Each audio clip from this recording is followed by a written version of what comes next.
We love it there. It's quite flexible. Yes. Do you stay right in town? You wander around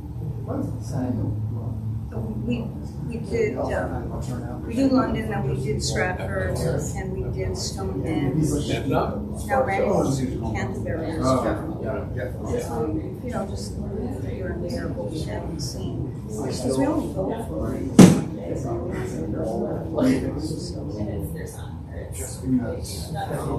I've been, that's the 70s. I've never been in Osborne. He did a show with the creators of ABBA.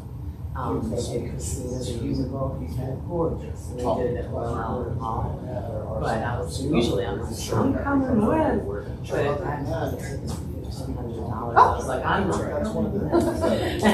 And so he was like, I'm going to be in rehearsals all day and then performances because it was just a, like a weekend kind of thing. And so he had like 5 hours off. So he took all these pictures. He's like, just your cat. Here I am. Here I am. So that's all I got. Because he was used to that wild stuff. Yeah, where the scholars put the. Yes. Absolutely.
When I was about 18 years old, I was either a freshman or senior in college at the University in Hawaii, and auditioned for a production of this play, and I got cast as the Gloucester's Old Tenant in the 4th act and the Herald in the 5th act.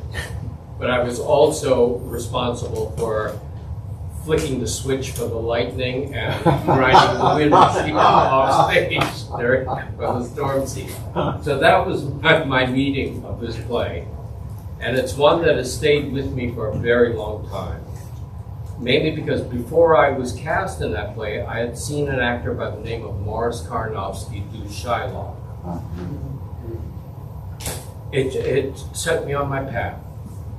And he's been the light on my path from that time on, of the kind of actor I would strive to become. So I was hot to do Shakespeare, and Lear was one of the earliest ones that I had a chance to do. Later, when Annie and I and the third of us, Chuck Bright, started our own theater, we had a chance to invite Morris to our theater to direct a couple of productions.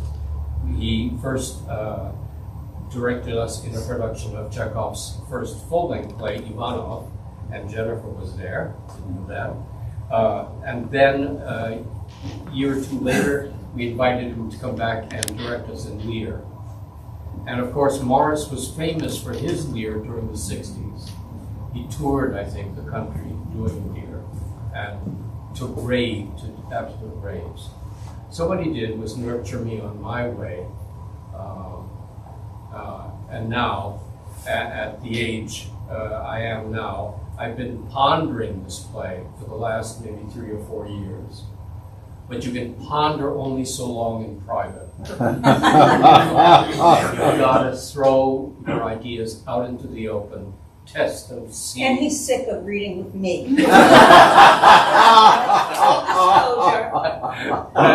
No. My Kent isn't bad, but no, I'm sorry. It's good. So, thanks to you, our friends, some of you who we haven't seen for 40 years, and others maybe 20 years and more recently, to volunteer to put this play out, at least the first act, into the air, with the idea, what's in this play? What's going on in this very first act of this play? You know, there are people who have said that this shouldn't even be acted. It's impossible to act. You know, there are scholars who actually believe that. And they may be right. I mean, I don't know of a production that has been really successful, except maybe for Morris's, but even then it was probably very uneven. I find that this play is a real ensemble play. You know, it takes a company of actors who have worked together to pull this baby off. So the simple question for us is, what's going on in this play? What are characters saying to each other? And what's the action? How does it begin? Where does it begin toppling? You know, how do these characters behave with each other? And what is happening in it? I think I want to also add a little bit of Randy and I have been known, when we started our theater, our promise to the audience was that we would do the plays uncut and that we would not update them. We would try to do them in the suggested period of the playwright. And we would allow the audience to grow along with us, is why we started with Titus Andronicus, and Comedy of Errors was our second year. And we thought, well, as the company grows, the audience will grow also. We had the great fortune of Morris and Phoebe come in to join us. And I will tell you, it is the only occasion at that theater where we allowed cutting and changing in deference to them, because they were both masters. Morris certainly of Lear. Later on, I was able to study with Phoebe in her Shakespeare classes. But we're sort of known for our use of the first folio, and of being sticklers about the plays can be done uncut. Now, I know a lot of people shake their heads and say, not only can they be uncut, they have to be modernized, they have to be, any change that one wants to make is made to them. So part of this project was for Randy and I to get back and share some of the things, some of the approaches that we have to doing Shakespeare. Here's the one thing I do want to say, because I've been told by many people that no, we could never do them uncut. Just for the record, I'd like to say we did them uncut for 10 years, and never did an audience member say it would be great if you would have cut it. Never. So I know they can be cut. And we were in rural Wisconsin with a population of 1,200 people. So it's not a matter of sticking to our guns no matter what. It's much more about what we learn from that audience. And their, not only willingness, their desire to see these plays, at least one theater. Again, I think any theater that wants to change them, my hat's off to you. Right now, theaters are suffering, so I'm not saying close all of them if they're not cut. But what I am saying is if there's just one theater, or one young person who wants to start that theater, I can tell you that you will find audiences who desire to get back to the play. And that's why we have decided to take a look at it purely from those eyes. We use the first folio, one of the little story, we used the first folio because Randy and I were able to do a production of Hamlet back in '74, I think it was. And the director said, we have to cut the play to 90 minutes. We were in Hawaii at the time, and he said, the kids have to eat. So 90 minutes, those matinees, you have to do it. So he cut the play. Randy did Hamlet. I helped with the text. We went and visited the schools afterwards, and the kids would say, wow, that was a great production, but why did you cut out Fortinbras? So we decided that that was it for us. If a high school kid was asking us why did we cut out Fortinbras, maybe we shouldn't cut.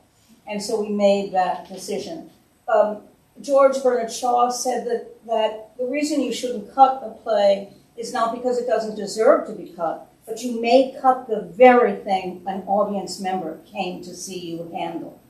And I found that recently this week, because there are lines in Lear, like a shelled peas pod, that I have looked up, turned over, searched, could not really feel comfortable with the line. I thought, wow, I looked at Ian McKellen's Lear, I looked at Paul Schofield's Lear, and 4 or 5 different great Lears. And every time we came to that scene, the line was cut. And I thought, well, I'm not going to get any help here. So that, I understand what Shaw is saying. At any rate, today is about working with actors on the play, with a text that Randy and I have used over the years, and an exploration of what is happening in this play. What is happening to all of the characters in the play? What is the story we're telling? It's that simple. How do they go from the beginning, and how do they end up? Because how they end up is just, well, it's a tragedy. They get caught up, they make a decision, they move in one direction, and before you know it, all of them are caught up in a whirlpool. We are, in the modern times, scholars have put together the quarto and the folio texts, which has led to great confusion. Mm-hmm. We chose the folio mainly out of a kind of sentimental sympathy, I suppose, with the guys who put the folio together. They were actors. This was written by an actor for actors, for performance. They took the pains to gather his play so that they could be published in a single volume. And some of the scripts, probably Lear's one, well, what we have is probably the acting version that they ended up with, before he died. One scholar even says that he had a hand in making the alterations from the more elaborate quarto script to get to this folio acting version. So that's why we kind of use this one. We're very comfortable. We've been using it for over 50 years. But we're not trying, again, to prove a case that it's the only text one should use or kind of wrestle with scholars about why or how. It's something that Randy and I, the truth of the matter is when we did the production of Hamlet, a woman, a friend of Randy's, an actress, said, I have an old script, maybe you guys would be interested in it. We took it from, we said, thank you, we looked at it, and Randy said, look at that, in the middle of the line, there's a capital. Or, gee, that's a run-on sentence, there are no periods in that. And then we started to play with it. We started to hit the capital. We started to pull out the long spellings. We started to try to understand what a colon does, because it's rhetorical, it's not meant to be grammatical. And a lot of the texts now that you have been grammatified. So they're they're helping you read it. We as actors need to perform it.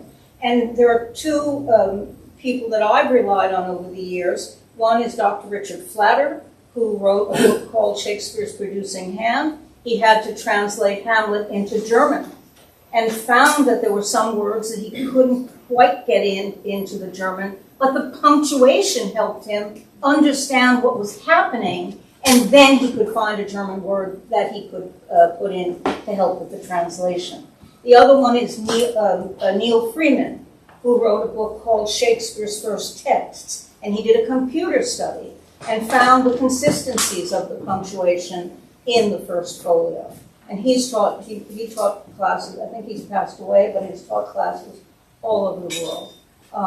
So those are two people who actually took the time to, do a thorough study. Rennie and I are just two actors, directors, said, With the let's constant try. question, how do these plays work Right. in performance? How do you perform these plays? And any help the playwright can give us, we'll take. Any suggestion, please, throw it my way. I want to get into it. So, we chose to do the very first, Shakespeare's first act, which introduces all the major characters and it sets the line of action going right from the top. So, But before one of the things that Stanislavski told us, because the people who are sitting here don't know each other, most of them, or if they do, they haven't seen each other for many years, and even Randy and I haven't worked with some of you. right. But Stanislavski once said that the first reading of a play is the most important for actors, because it's the closest you will ever get to being an audience member. From that point on, you will know the play. So you'll know how it ends. You'll know all of the new, you'll start studying it, and you'll never have the freshness of the first audience. But you will, your first time reading. And he said, pour yourself a wine or coffee, sit in a quiet room. He didn't say shut your phones off, but it's good. But he said, create a space where you can read the play and find out what your first impulses about it are.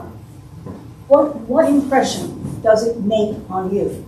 Because then when you start to study it, you can start to see where your impressions were and do they change. So that's why we were very excited about this particular group of people, no rehearsal, first time, haven't heard you guys read out loud. But I thought that's a wonderful time now to experience the first time. So that's it. The other thing that I think is very exciting about today is we have 3 different genres. And the world will have thousands, hopefully, of different genres. And we thought, again, today would be a wonderful time for us to hear different voices and different first starts with the character. To again bring to all of this to an understanding of when one acts a play, there's never just one way. That each actor will bring something of their own to it. The first time, and then however many times we rehearse it and perform it. So that's what today already is starting with. So I'm ready to begin. Yep. Ready? Oh, I'm sorry. Can we just go around the room, say who you are and who you're playing, just so everybody is aware of Sure. And are you gonna read stage directions? Is somebody gonna read? Yeah. Yeah. I'm going to stop. Are we stopping and going or completing? We're gonna do the first act, the whole Yeah, we're first just act. gonna try to do Go from it. Yes. So we are gonna, I'm gonna take it upon myself to read the stage directions. The script behind you are for those people Who don't have scripts. who don't have scripts and are not reading, but to see it happen behind you will also, I think, help explain some of the double and triple casting, so you'll never be confused as to who's reading what. And to also give you an opportunity to get familiar with the folio punctuation. And we will talk about that in detail later on. Okay, so Gary, if you would just... Yeah, I'm Gary Lowry, and I'm reading Kent. I'm Lizzie King Hall, and I'll be reading Regan. Larry Peterson. I'll be reading Gloucester, Albany, and France. Nick Bettens, I'm reading Edgar, the Fool, and Burgundy. I'm James Nestor. I'm reading Edmund and the Gentleman Nor Knight. I'm Michaela Kafka. I will be reading Goneril, Act 1, Scene 3. I'm Ellen Barry, and I'm the second Goneril reading Act 1, Scene 1. And I'm Jennifer Chuddy. I'll be doing Goneril Act 1, Scene 4. Brandy is King Lear, and I will read Cordelia. Let me play the lion too.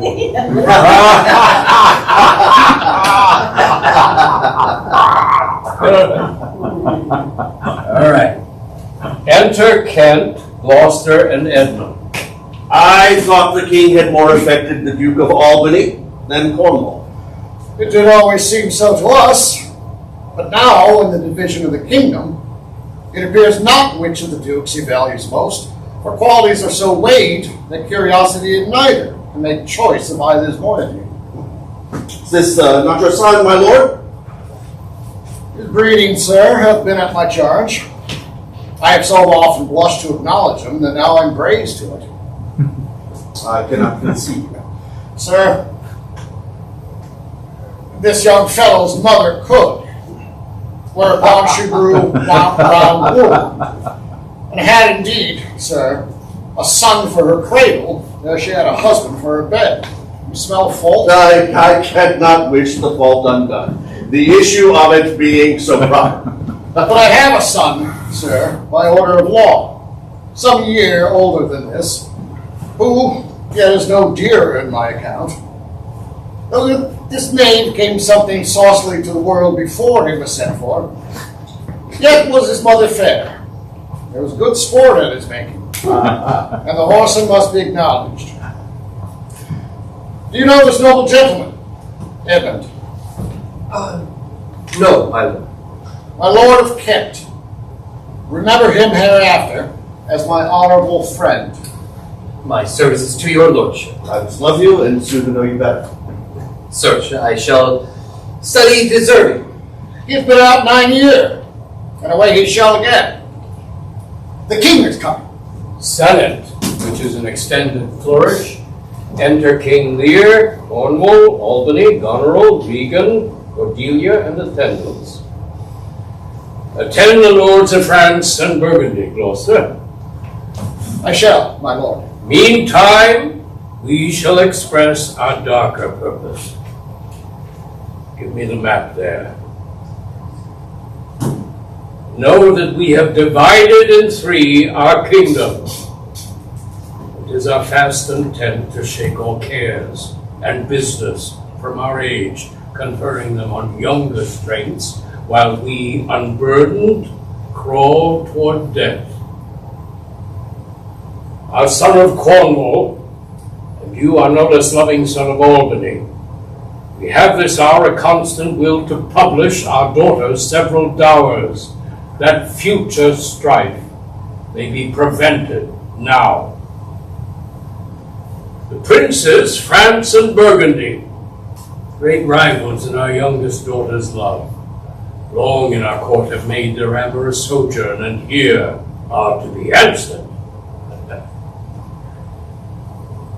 Tell me, my daughters, since now we will divest us, both of rule, interest of territory, cares of state, which of you, shall we say, doth love us most? that we our largest bounty may extend where nature doth with merit challenge. Goneril, our eldest born, speak first. Sir, I love you more than word can wield matter, dearer than eyesight, space, and liberty, beyond what can be valued rich or rare, no less than life, with grace, health, beauty, honor, as much as child e'er loved or father found, a love that makes breath poor and speech unable, beyond all manner of so much I love you. What shall Cordelia speak?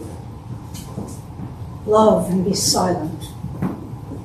Of all these bounds, even from this line to this, with shadowy forests, with champaigns rich with plenteous rivers, and wide-skirted meads, we make thee, lady. To thine and Albany's issues be this perpetual. And what says our second daughter, our dearest Regan, wife of Cornwall? I am made of that self-metal as my sister, and prize me at her worth. In my true heart, I find she names my very deed of love, only she comes too short. That I profess myself an enemy to all other joys, which the most precious square of sense professes, and find I am alone felicitate in your dear highness' love. And poor Cordelia, and yet not so, since I'm sure my love's more ponderous than my tongue. To thee and thine, hereditary ever, remain this ample third of our fair kingdom, no less in space, validity, and pleasure than that conferred on Goneril. And now, our joy. Although our last and least, to whose young love the vines of France and milk of Burgundy strive to be entrusted. What can you say? To draw a third, more opulent than your sisters? Nothing, my lord. Nothing. Nothing. Well, nothing will come of nothing. Speak again. Unhappy that I am, I cannot heave my heart into my mouth. I love your majesty according to my bond, no more nor less. How could you, dear? Bend your speech a little, lest you mar your fortunes. Good my lord, you have begot me, bred me, loved me. I return those duties back as our right fit. Obey you, love you, and most honor you. Why have my sisters husbands if they say they love you all? Haply when I shall wed, that lord whose hand must take my plight shall carry half my love with him, half my care and duty.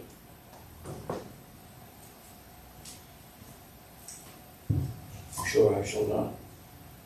Sure I shall never marry like my sisters. Because thy heart witness, Aye, my good lord. so young and so untender. So young, my lord, and true. And let it be so. Thy truth then be thy dower. For by the sacred radiance of the sun, the mysteries of Hecate and the night, by all the operation of the orbs from whom we do exist and cease to be, here I disclaim all my paternal care, propinquity and property of blood, and as a stranger to my heart and me, hold thee from this forever. The barbarous Scythian, or he that makes his generation messes to gorge his appetite, shall to my bosom be well neighbored, pitied, and relieve as thou, my sometime daughter. Good my liege. Peace, Kent. Come not between the dragon and his wrath. I love her most, and taught to set my rest on her kind nursery, hence and avoid my sight. So be my grave my peace, as here I give her father's heart from her.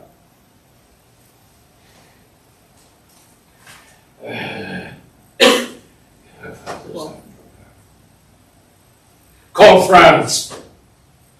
Who scares? Call Burgundy. Cornwall and Albany. With my 2 daughters' dowers digest the third. Let pride, which she calls plainness, marry her. I do invest you jointly with my power, preeminence, and all the large effects that troop with majesty. Ourself, by monthly course, with reservation of 100 knights by you to be sustained, shall our abode make with you by due turn. Only, we shall retain the name and all the addition to a king. The sway, revenue, execution of the rest, beloved sons, be yours, which to confirm this coronet part between you. Royal Lear, whom I have ever honored as my king, loved as my father, as my master followed, as my great patron thought on in my prayer. The bow is bent and drawn, make from the shaft. Let it fall, rather. Though the fork invade the region of my heart, be Kent unmannerly when Lear is mad. And what wouldst thou do, old man? Think'st thou that duty shall have dread to speak when power to flattery bows? The plainness honours bound, when majesty falls to folly. Reserve thy state, and in thy best consideration check this hideous rashness. Answer my life, my judgment.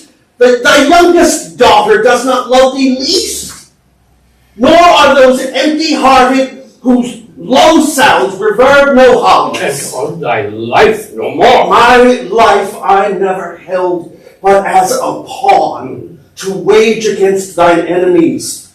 Ne'er fear to lose it, thy safety being motive. Out of my sight.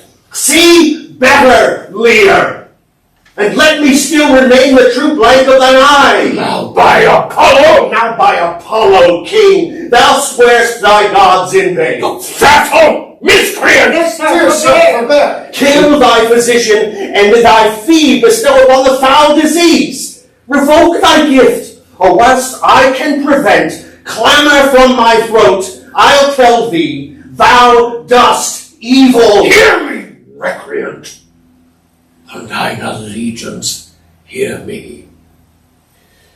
And thou hast sought to make us break our vows, which we thus never yet, and with strained pride to come betwixt our sentences and our power, which nor our nature nor our place can bear. Our potency made good, take thy reward.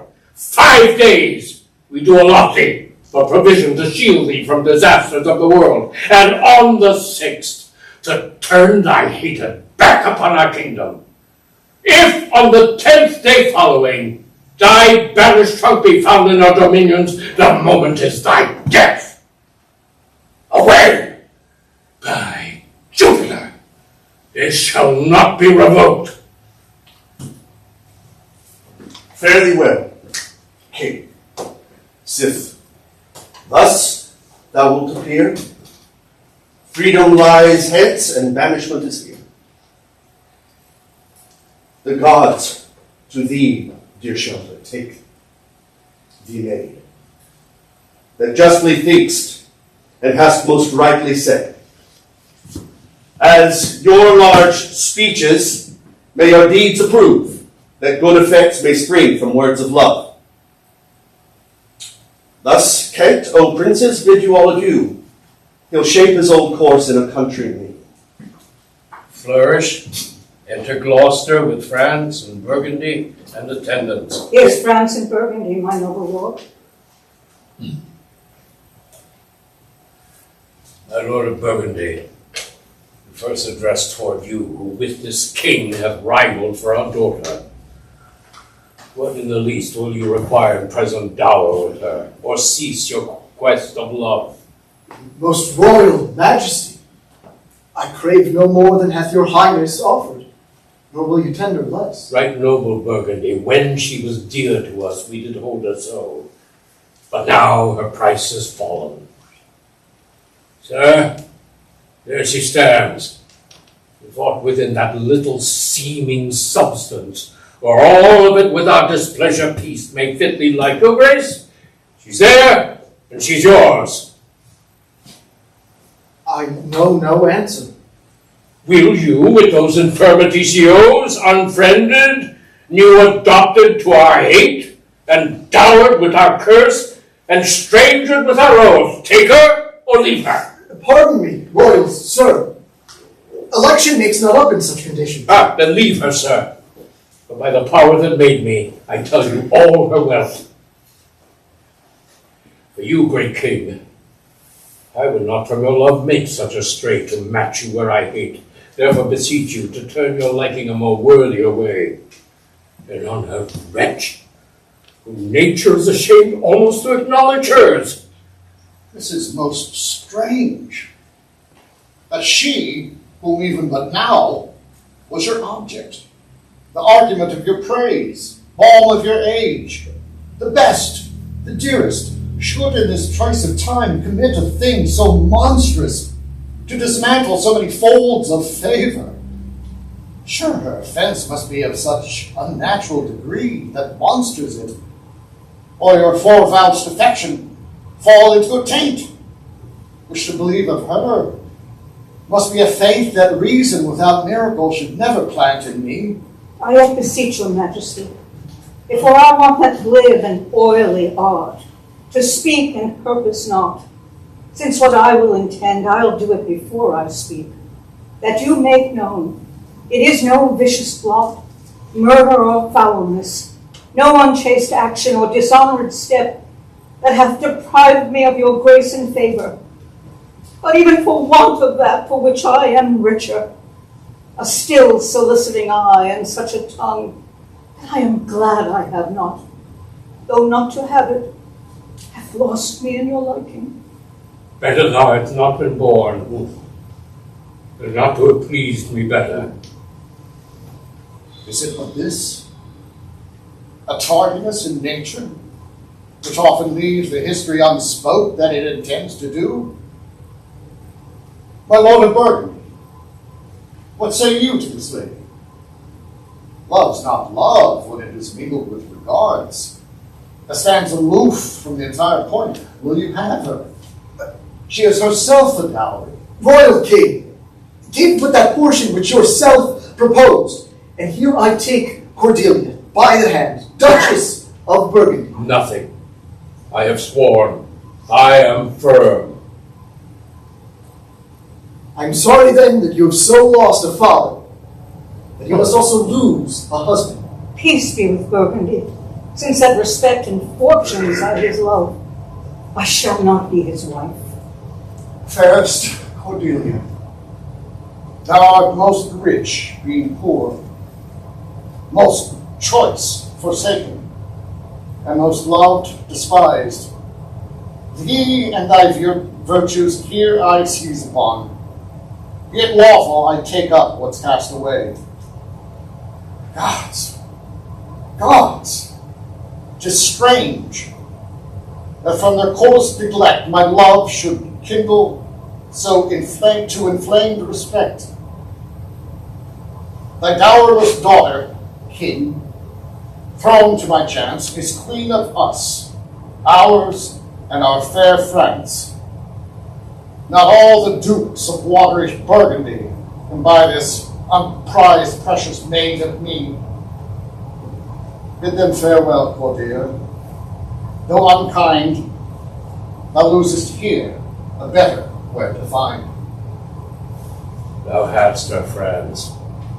Let her be thine. For we have no such daughter, nor shall ever see that face of hers again. Therefore be gone. Without our grace, our love, our benison. Come, noble Burgundy. Bid farewell to your sisters. The jewels of our father, With washed eyes, Cordelia leads you.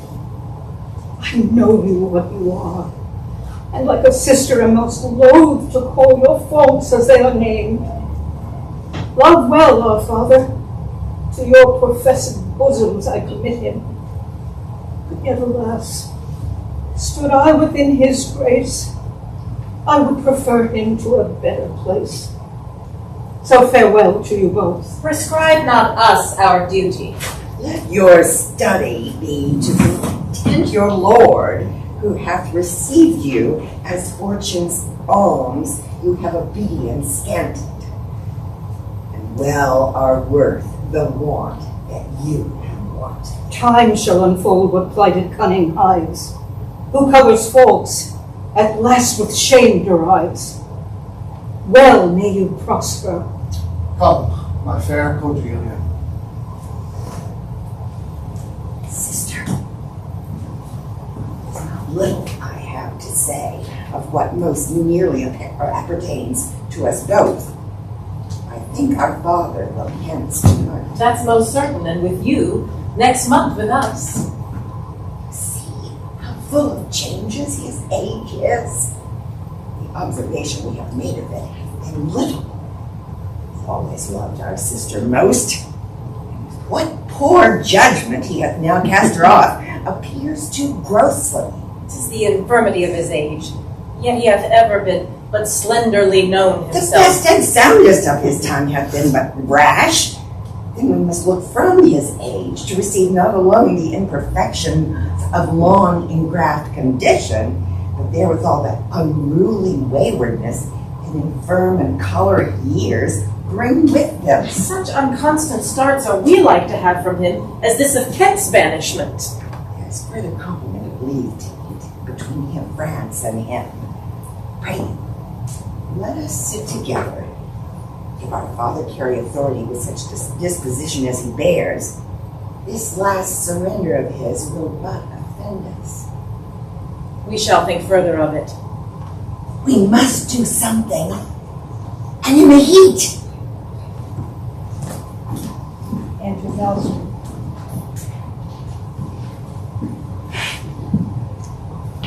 Thou nature art my goddess. To thy laws my services are bound. Wherefore should I stand in the plague of custom and permit the curiosities of nature to thrive me? For that I am some 12, 14 moonshines lag of a brother? Why, bastard! Wherefore base? When my dimensions are as well compact, my mind is generous, and my shape as true as honest madam's issue, why brand they us with base? With baseness, bastardy? Base! Base! Who in this lusty stealth of nature take more composition and fierce quality than doth within a dull, stale, tired bed go to the creating a whole tribe of fops got tween asleep and wake.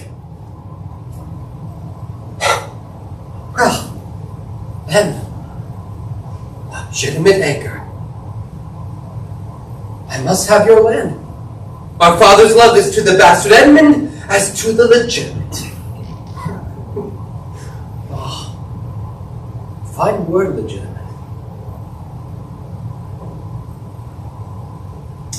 Well, my legitimate, if this letter speed and my invention thrive, Edmund the base, shall too legitimate.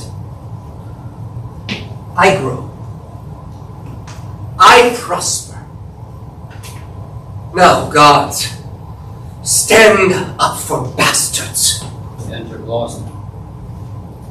Kent banished us? And France in color part? And the king gone tonight? Prescribe his power, confined to exhibition? All this done upon the gad? And how now, what news? So please your lordship none. Why so earnestly seek you to put up the letter? I know no news, my lord. What paper were you reading? Nothing, my lord. No? What needed then that terrible dispatch of it into your pocket? The quality of nothing hath not such need to hide itself. Let's see. Come, if it be nothing, it shall not need spectacles. I beseech you, sir, pardon me. It is a letter from my brother that I have not all read, and for so much as I have perused, I find it not fit for your overlooking. Give me the letter, sir. I shall offend either to detain or to give it. The contents, as in part I understand them, are to blame. Earn more than thou trowest, set less than thou throwest. Leave thy drink and thy whore, and keep in a door, and thou shalt have more than 2 tens to a score. This is nothing, fool. And 'tis like the breath of an unfeed warrior. You gave me nothing for it. Can you make no use of nothing, uncle? Why, no, boy. Nothing can be made of nothing. Prithee tell him. So much the rent of his land comes to, he will not believe a fool. Oh, a bitter fool. Dost thou know the difference, my boy, between a bitter fool and a sweet one? No, lad, teach me. Uncle, give me an egg, and I'll give thee 2 crowns. And what 2 crowns shall they be? Why, after I have cut the egg in the middle and eat up the meat, the 2 crowns of the egg. When thou clovest thy crowns in the middle, and gavest away both parts, thou borest thine ass on thy back o'er the dirt. Thou hast little wit in thy bald crown, when thou gavest thy golden one away. If I speak like myself in this, let it be wit that first finds it so. Fools that ne'er disgrace in a year, for wise men are grown foppish, and know not how their wits to wear, their manners are so apish. So when will you want to be so full of song, sirrah?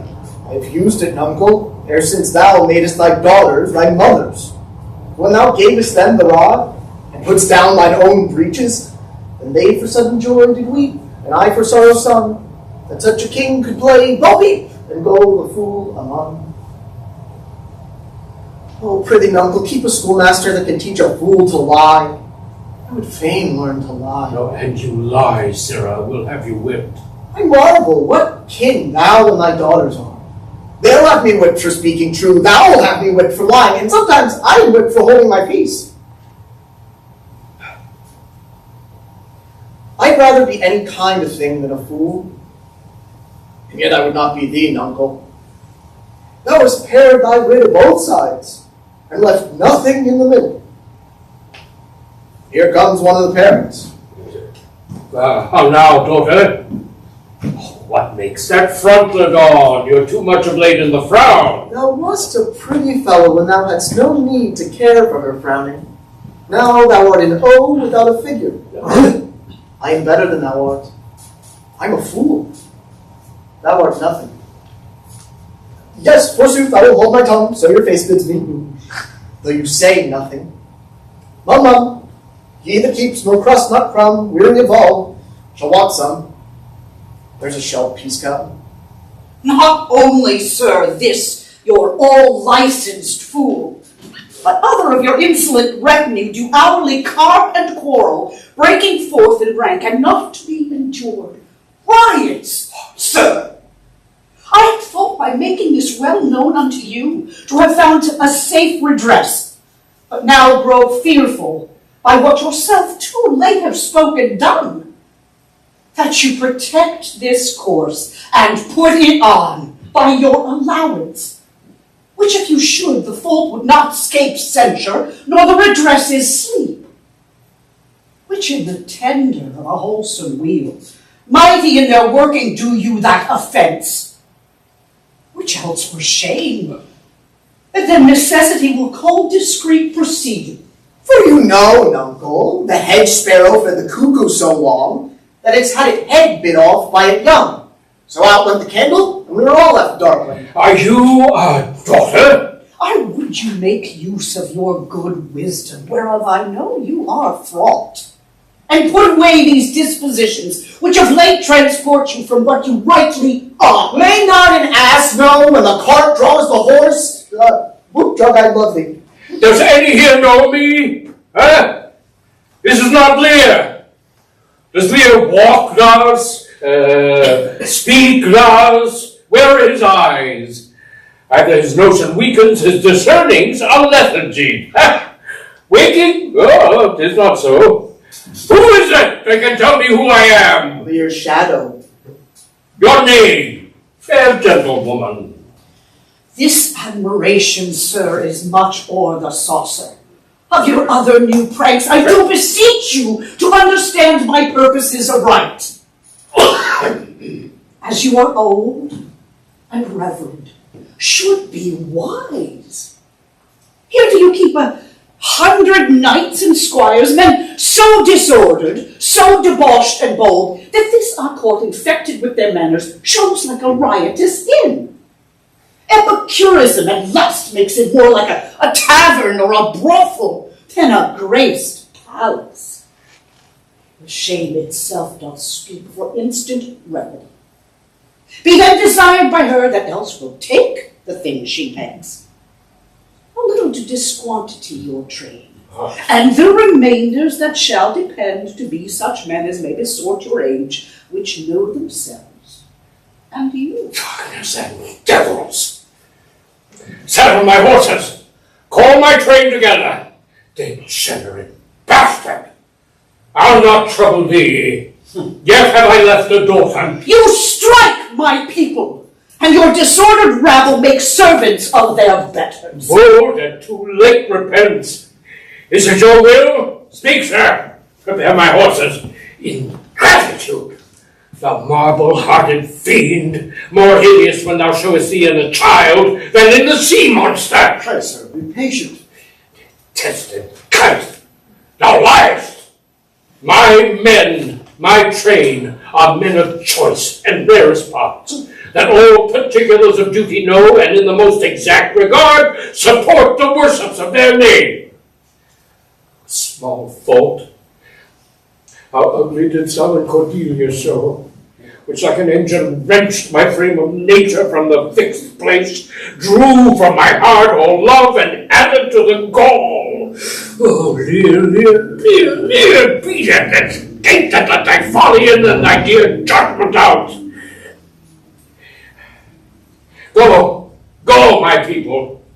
My lord, I am guiltless, as I am ignorant of what hath moved you. It may be so, my lord.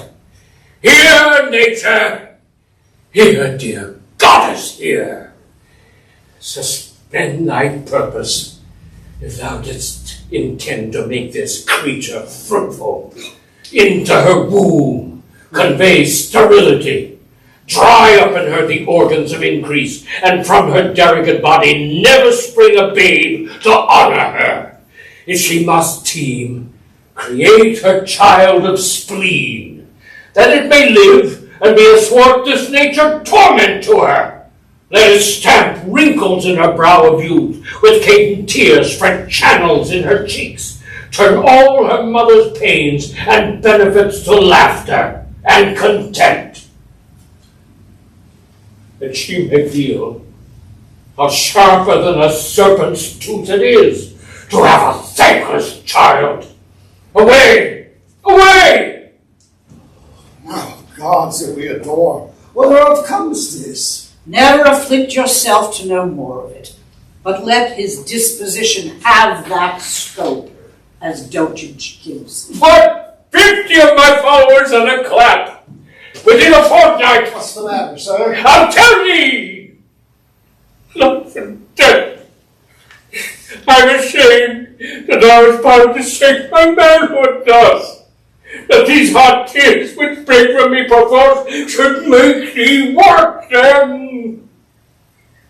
Flat and false upon thee, the untended woundings of a father's curse pierce every sense about thee. O fond eyes, beweep this cause again, I'll shut thee out and cast you in the waters that you lose to temper clay. Huh? Well, Let it be so.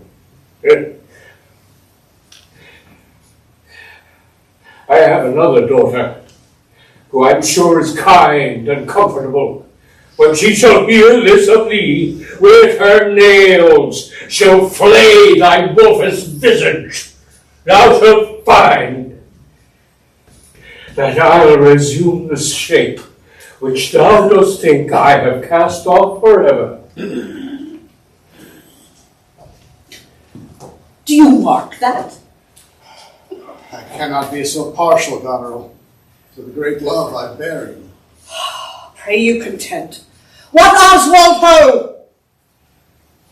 You, sir, more knave than fool, after your master. Oh, Uncle Lear, Terry, take the fool with thee! A fox will run his corner, and such a daughter should share to the slaughter. If my cap would buy a halter, so the fool follows after.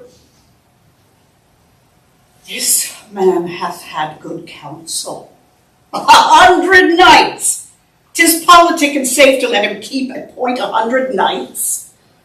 Yes, that on every dream, each buzz, each fancy, each complaint, dislike, he may enguard his dotage with their powers, and hold our lives in mercy. Oswald, I say! Well, you may fear too far. Safer than trust too far. Let me still take away the harms I fear, not fear still to be taken. I know his heart. What he hath uttered, I have writ my sister. She sustained him and his 100 knights, when I have showed the unfitness. How now, Oswald? What have you writ that letter to my sister? Aye, madam. Take you some company, and wait to horse. Inform her full of my particular fear, and thereto add such reasons of your own, as may compact it more. Get you gone, and hasten your return.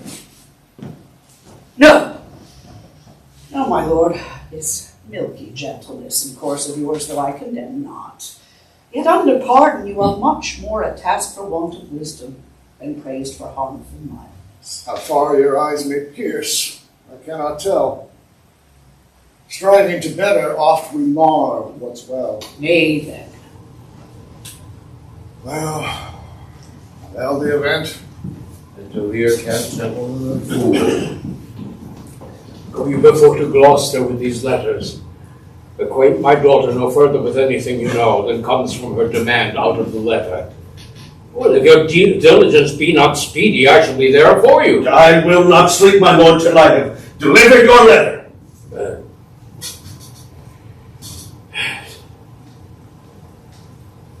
If a man's brains were in his heels, were not in danger of cog, Aye, my boy.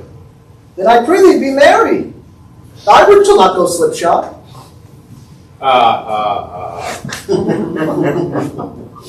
Shalt see, thy other daughter will use thee kindly.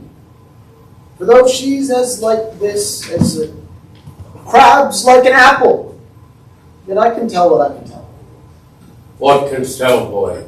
She will taste as like this as a crab's does to a crab.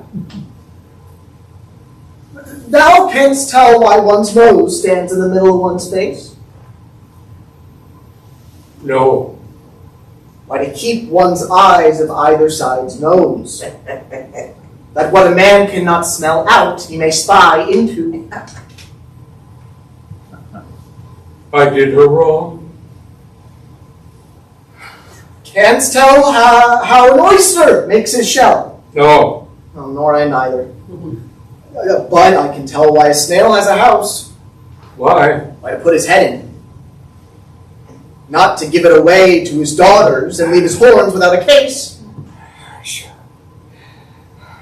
I shall forget my nature. So kind a father. God, be my horses ready! My asses are gone about him. The reason why the 7 stars are no more than 7 is a pretty reason. Because they're not 8! Yes, indeed! Take it again, perforce! monster ingratitude! If thou wert my fool, uncle, I'd have thee beaten for being old before thy time. How's that? Thou shouldst not have been old, till thou hadst been wise. Let me not be mad. Not mad, sweetheart. Keep me in temper. I will not be mad. And now, the horse is ready. Ready, my lord. Come, boy. She that's a maid now, and laughs at my departure, shall not be a maid long, unless things be cut shorter.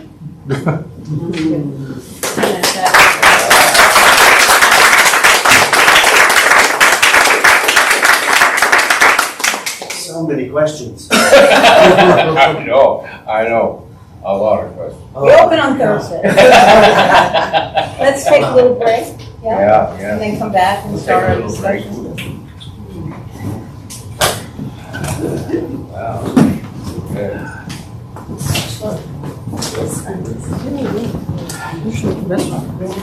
Bathroom, restroom. Right, first room left.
Yeah, it's great, but I want to hear all of it. That's my point. Yeah.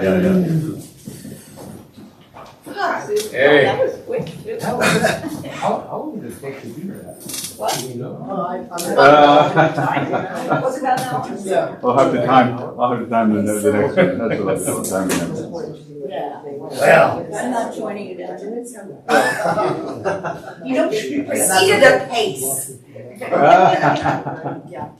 Okay. Wow. That was fun. It was. It was wonderful to hear new voices, for us to hear new voices in these roles. I mean, Randy and I had an opportunity, by the way, to do a 13-week course, undergraduate course at Centenary University. Carl Wallnow and Catherine Rush had invited us to teach, and they said, however you'd like to do it, do it. And so we did 13 weeks on Lear with these students. We also did a 10-week course in New York. And that's all we did, was just take the play from the beginning and you know, think of it, 13 weeks, 6 hours a week. And so we were used to hearing young people struggle with the text. So to hear you guys read it today was just so refreshing because the voices were new and the interpretations were new. And I thought it flowed. I was really quite, I mean, I made the first mistake. And I made the mistake, by the way, not in defense, but I made the mistake because Cordelia, in the Quarto, as Randy said, 2 versions. In the Quarto, Cordelia says, sure, I'll never marry like my sisters. To love my father all is in the Quarto. In the folio, that last line is not in it. To love my father all is not in It's not in the folio. And I made the mistake of thinking that it was the sister line that wasn't in the folio, so I just shut up. But what's interesting, and we'll talk about it, what's interesting in the folio, that becomes what's known as a short line, and Lear can finish that line. So if you play it right, Lear cuts her off before, so she may have the intention of finishing it, but he comes right in. Randy made the choice to pause, but I had made the mistake. So, but if we were to do it again, and I know when we had worked with people, that was one of the issues that came up. This is a very famous line, and that comes from the fact that these scripts have been joined. And so, and I have to say to you, I'll say the same thing about Hamlet.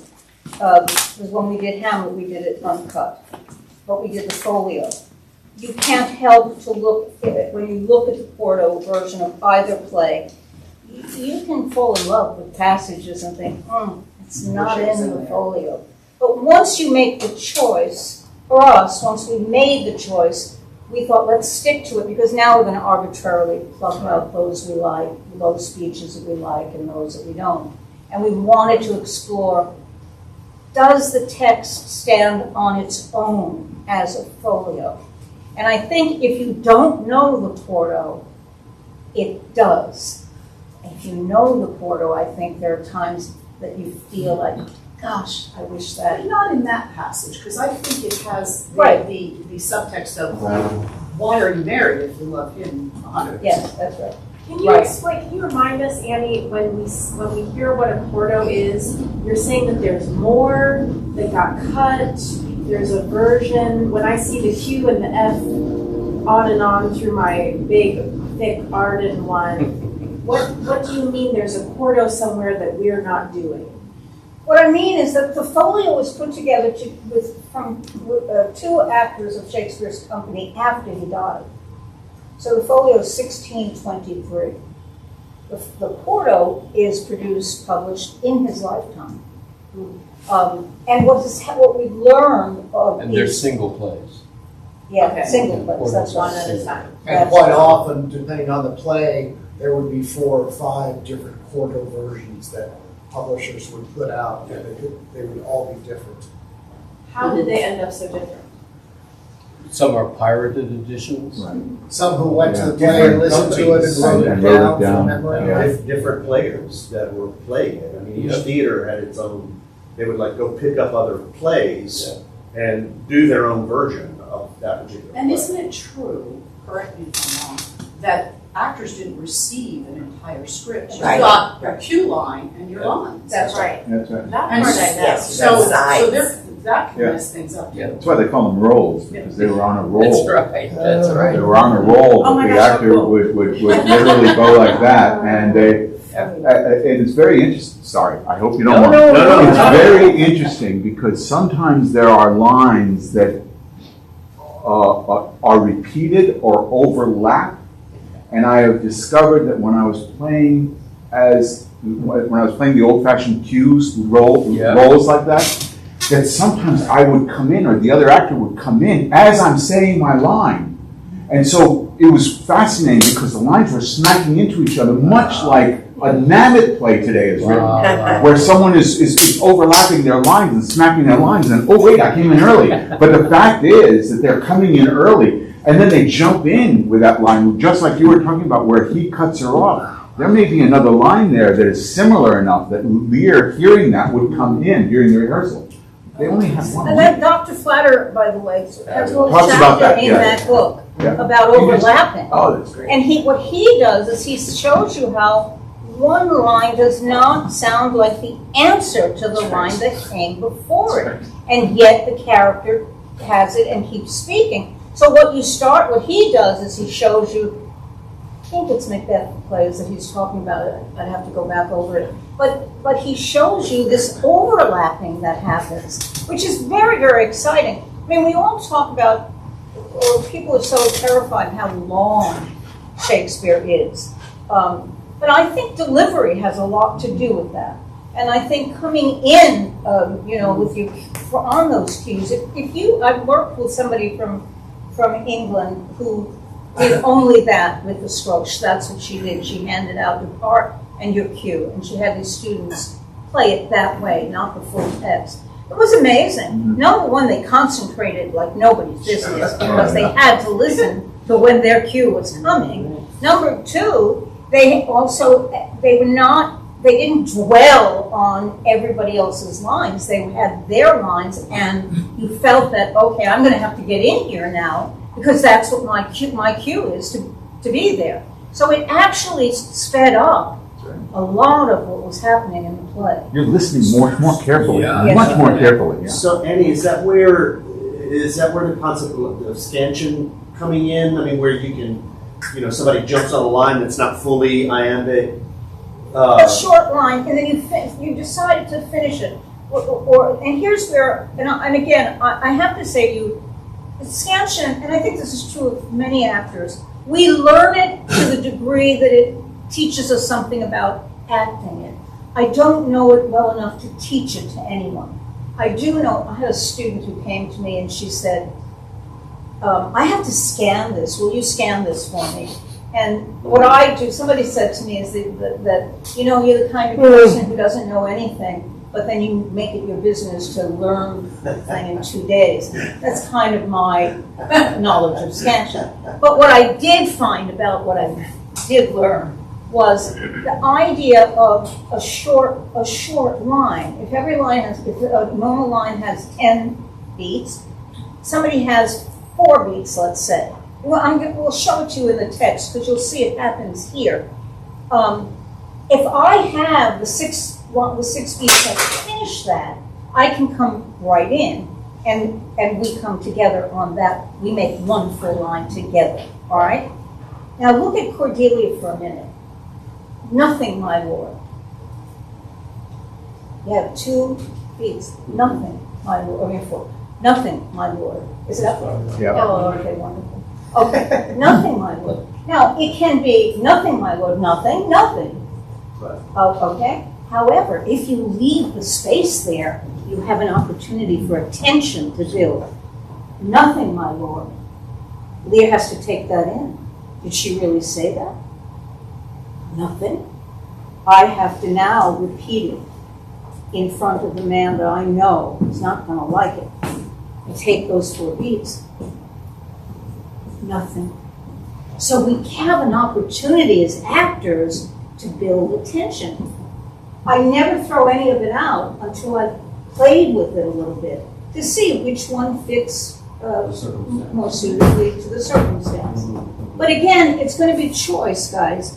If you look, there's a book called The Mask of Lear, and in the very beginning of the book, this author goes through the number of interpretations of Lear, of the Fool. I mean, and it has to be, I would say, 15 to 25 adjectives describing how different people have played any particular moment or any character in the play.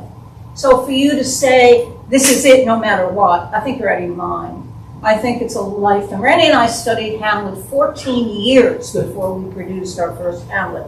And there is not a day that we somehow encounter Hamlet and we say to each other, did you realize that such and such? It's unending. That's what a masterpiece is. And it's why I do get a little disgruntled sometimes when they're dealt with that, oh, it's a playwright, just another play. Why is it that you're going to produce that's going to last 400 years or longer? Tell me, what did you do? What have you done in your life? The most illustrious of you. 400 years. Every generation has taken it on itself to say, this is important. This is important. And even people who are tampering with them and changing them around, instead of writing their own, they still want the thing itself somehow in their lives. So, I'm sorry, I got it. Keep in mind, I'm Italian. But the exploration goes on. Now, I want to tell you one little story about Stella Adler. She had a student, a famous acting teacher, and she had a student in her class, and she said, who is Hamlet? And the student said, Hamlet is a guy like me. And she said, get out of my class and don't ever come back. Hamlet was not a guy like you. He owned Denmark. So I am Italian, but she was Jewish, but she got it out there. But I understood to some degree. I mean, I wouldn't be enraged. I'd probably let them back. But I think it's important to just give some respect to a little more respect than we give to these plays. And as I said, the respect for me comes from working on them. For now, Randy and I have been together 54 years, and our work is not done. We still find things in each one of them. So, save me, say something. I ask an interpretive question. Goddard and Reagan, when they give their speeches, should there be even the possibility that they're being sincere until they reveal they're not? Or should it be obvious from the start that they're hypocrites and they're exaggerating and the whole thing is blown up on purpose to please a man who wants to hear things, who wants to be flattered? Well, that included a lot of interpretation right there. Like, should it be obvious? I don't think anything is obvious when you're dealing with. I don't know. I find it more interesting to watch a character unfold. Yeah, absolutely. Rather than handing me a mustache twirling villain. That's appropriate in another genre of theater, but I like to watch how does that character become that? Where do they start and where do they end up? Step by step. As an audience member, I like to. Because as an audience member, he's saying, okay, That's right. talk to me. That's right. And we should take it like we've never heard it before. Never. That's right. I love you, Dad. I love you as much as she loves That's you. right. The surprise that comes when Cordelia, who we've all been told is your favorite, That's says, I'm not going to say anything. Big surprise. Yeah. I also think that some of it's inherent in the lines. What they say, how they choose to express the love for him. It's not necessarily, Goddard's not really warm and fuzzy. She's quite specific. It's almost a catalog. You want to know how I love you. You want to make a deal. I'm going to get land for letting you know how much I love you. I love you. This. And then what she does is she doesn't give anybody a chance by saying more than any child ever loved or any father ever found. So she's just cut out Reagan Cordelia, because no other child could love you more than I love you, is what she's basically said. So I think a lot of it is between the two girls. The competition is between the daughters, not so much lying to Lear as much as if I want the best portion of this kingdom, then I'm going to have to give him the best answer. The other thing that I found is being an acting coach so many years, to lie and to tell the truth is the same action. It's to get the other guy to believe you. Right. And so it doesn't matter if the content is false. It's how I deliver it that lets me be truthful. You are an example, Edmund, perfect example of it. And I've seen many Edmunds, and I think you had a little bit of it in you too, to say, I want the audience to see that I'm Edmund the duplicitous. However, I think that what is terrifying about people like Edmund is they're so good at manipulating the gullible, and he is gullible. And so is Edmund. You even say it, a noble father and a brother noble. You are onto their character. And so how you say to him, I'll show you an example. Let's say my purse is missing.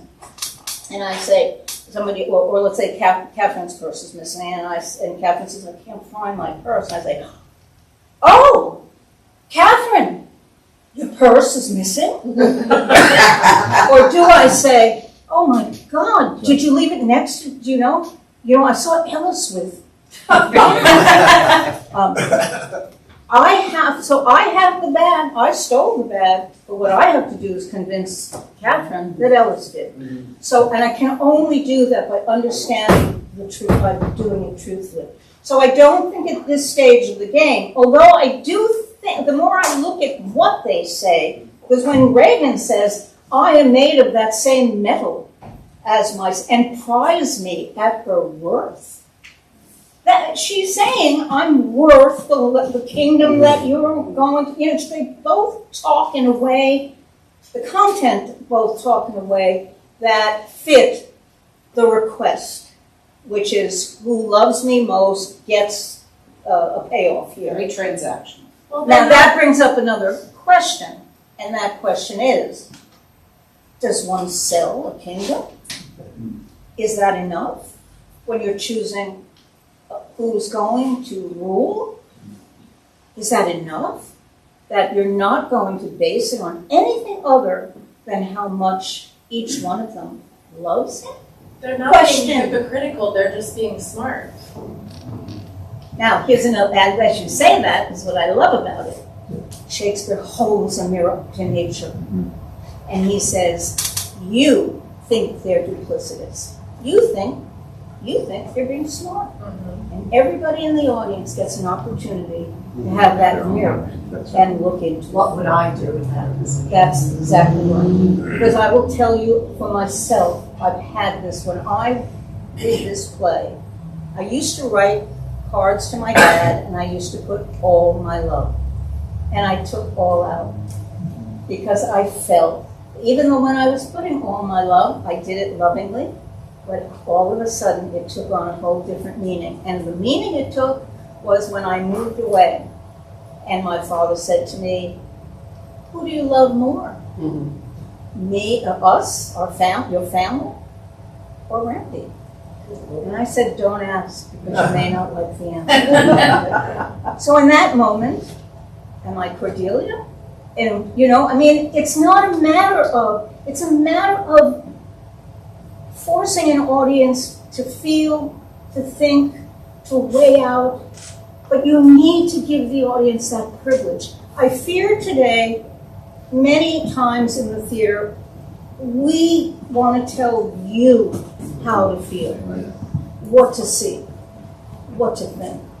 But I think the reason that Shakespeare has gone on for so many years, I find it true of the Greek plays as well, and I find it true of Ibsen, that they allow the audience in, and they say, what do you feel? What are you seeing? What do you think? Again, Stanislavski talked about two different kinds of theater. There's the kind of theater that you go and somebody has a beautiful voice and beautiful colors are on the stage. I'm paraphrasing this. And at the end of it, you want to jump on the stage and hug the tenor and kiss him, And he says, then there's another kind of theater where the curtain opens and you think, gosh, I know that room. I know that couch. My mother had a couch just like that. And a character enters and you say, that's my uncle. That's my uncle. And at the end of the play, you don't want to kiss anybody. You want to go with your group and sit around a samovar and just talk about what you experienced. And that, I think, is the theater I keep looking for. Jacob Adler, Stella Adler's father, said you should never allow an audience to come to a theater without having been made better for being there. That's a huge responsibility. I'll tell you one other story, and Randy will save me. One other story, but I think they're important. This Lloyd Richards, who directed Raisin in the Sun, the first production, I was in a lecture that he was giving, and he told a story about one of the rehearsals, Raisin in the Sun. He came out on a break, and he saw a little old black lady at the window to buy her ticket, and she was counting out coins, he said, from a tattered purse, counting them in front of the ticket. And he went over to her and he said, why are you spending that kind of money for this ticket when you can see Sidney Poitier around the corner in a film for much less? And she said, someone told me something important to my life is happening in that theater. I say no more. So, I think, we get the theater from the Greeks, and they felt it was significant enough to have a festival every year in which plays were done for the sake of the democracy, for Athens' democracy. But in our time, because we look at it as a commodity, it's bought and sold, and we don't treat it with that kind of significance. And I think it is significant because it's the art form in which the community gathers together, and as an audience member, I'm free to give attention to whatever I see on the stage, wherever I want to direct my attention. It can be an extra standing on the side there who holds more interest than the blabbermouth leading actor. Do you know what I mean? But that's freedom as an audience member. I have a choice, and I can make a choice watching a live performance. And that's the difference from movies and live theater. Movies, you're manipulated from the minute you enter to the time you leave. In the theater, as an audience member, I'm free. And if the leading actor is not doing a great job, I can focus my attention on something that is more interesting on the stage. And that's the strength of what we do in the live theater.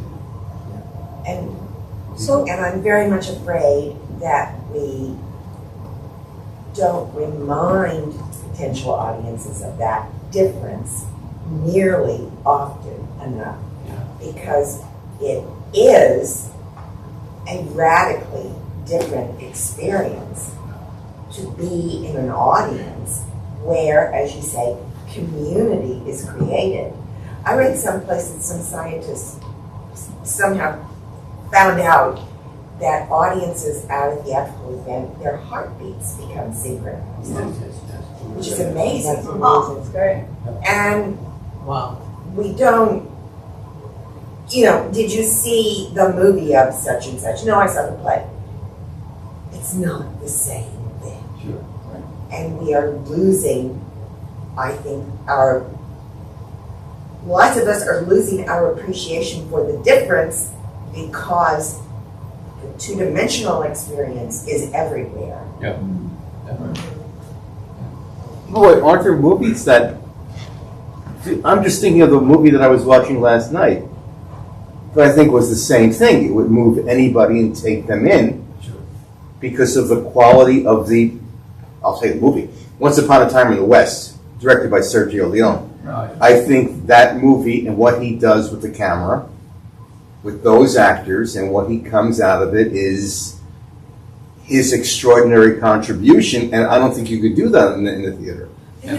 Nobody's denying that. I don't mean to take But that's different work of art. I'm just, the point I am trying to press is that the theater is a different experience. It is a more communal, well, just what Randy said. It is a more communal experience. We, I think, participate in it in a way that we don't participate in films. And I love films. God, good God. Yeah, you're not disparaging that. Hell no. But anyone can rent Once Upon a Time in the West, and all around the world they'll all be seeing the exact same performance every single time, as long as we retain a copy of that film. What we just did, if we tried right now, we could not reproduce what we all experienced together 25 minutes ago. Right. Okay, back to Lear. But I think it's looked at as a weakness in a certain amount of time, live performance, because it is not mass communication. But my feeling is, as long as it's flesh and blood, and right now, it's special and it's priceless, as an art form. And that's what makes the theater different. That's what its strength is. That's where its life is, its soul is. Being together, flesh and blood, with others watching an enactment. Also, there's an energy that goes back and forth between the actors and the audience that you can't reproduce in film. Yeah. Yep. There's when an audience member hears my voice, it's me in that audience member's ear, and that audience member. There's nobody in between. There's no sound machinery or engineer modulating my presence and that audience reception. The communication we have together with that audience member. So it's, I don't know, it's mortal, it's alive, and it's special, and it's... Now, I think we have to add to that discussion that it is not in and of itself the thing we're describing, because what it takes is acting to achieve that magic. It takes, my point is that, because I think sometimes we think because we do theater, I know that's not what you're saying, but because we do theater is wonderful because it's alive and it's such. I've gone to theater and I've loathed it. And listen, I say to you that I don't cut plays. I went to a play, people were like, oh, you're going to love it. They don't cut a word, they don't cut a word. And the first thing I said to one of my students was, here's the scissors. Because it couldn't fill it. So if you're not doing what it requires, then all of the wonderful dream world of how perfect theater is, and I am sure I'm sitting amongst people who could speak to a lot of productions where we thought, oh my God. We have to spend our lives saying, I could do that better. But at any rate, so I think that's part of it. And I watch this transition. It's why I think that in doing these plays, that we have to take a very close look at what's happening and how do we bring it to life. Yeah. I think half the time actors feel that when they do Shakespeare, their job is to be a dictionary. And that what I have to do, because people aren't going to get it, they're not going to understand, what I have to do is and I've gone to auditions where I've seen people take a word and they actually kind of, I'm going. So that the word doesn't count. And so they do a whole dance around it because it's Shakespeare. But I think that what we have to deal with is the silences in Shakespeare. Because sometimes it's the silence that will impact how I respond. And that's not written down. the how to act it, how to bring life to it, is dependent on each one of us to find the way there. And great acting teachers in the world have been struggling with this forever. Okay, and I'm going to ask a question about that from the text and about silence and that very first line that Kent has to introduce this play, which insinuates gossip. It insinuates something. It insinuates a conversation has been happening before, but it also feels like it comes out of nowhere, in a way, because it's right at the beginning of the play, and nothing is setting it up, but something has been happening. Yep. And what do you fill that with? You know, I mean, that's it. What do you fill that with to make that line? Like it really does. It's setting up the play. Absolutely. Yeah. It's setting up some very important issues. But you don't come in thinking that, right? Yeah. You know what I'm. But you get the feeling. You get the feeling. This is different than how the king is going to address the court. It's in prose. Yes. So you don't have quite that formality of the heartbeat to tum to tum to tum. These are two men who have discovered something that has surprised them immensely. And that's what they have to share. Randy and I were talking about it the other night. I think the most important prop in the beginning of the play is the map. Yeah. And we always wait for the map for when Lear calls for it. What if you guys have the map? What if you're there earlier than anyone because of the map? Now, I looked up the other. So they already know something, and so how you say, Jesus, I thought that he, prized Albany over Cornwall. What's he doing? Yes. More than that, they know that the king is dividing his kingdom. Already. Right. Yeah. That he's already divided in three. Yeah. How? Who gets what? Right. Who is going to govern what section? Well, we also know he likes Albany better than Cornwall, but so he's giving they thought. Albany the exact same piece of kingdom that he's giving to Cornwall. He's making some and it's enough to get these men to talk about this. Yes. These are not two men who simply say whatever the king wants, we'll do. They are in on it. They know what the girls do not know, and they're concerned about it. Look at that. Do you have that speech up there? Which one? The beginning? Yeah. I thought the king had more affected the Duke of Albany than Cornwall. Not a question. He said, this is a statement. It did always seem so to us. See that long spelling on always? See that seam pulled out?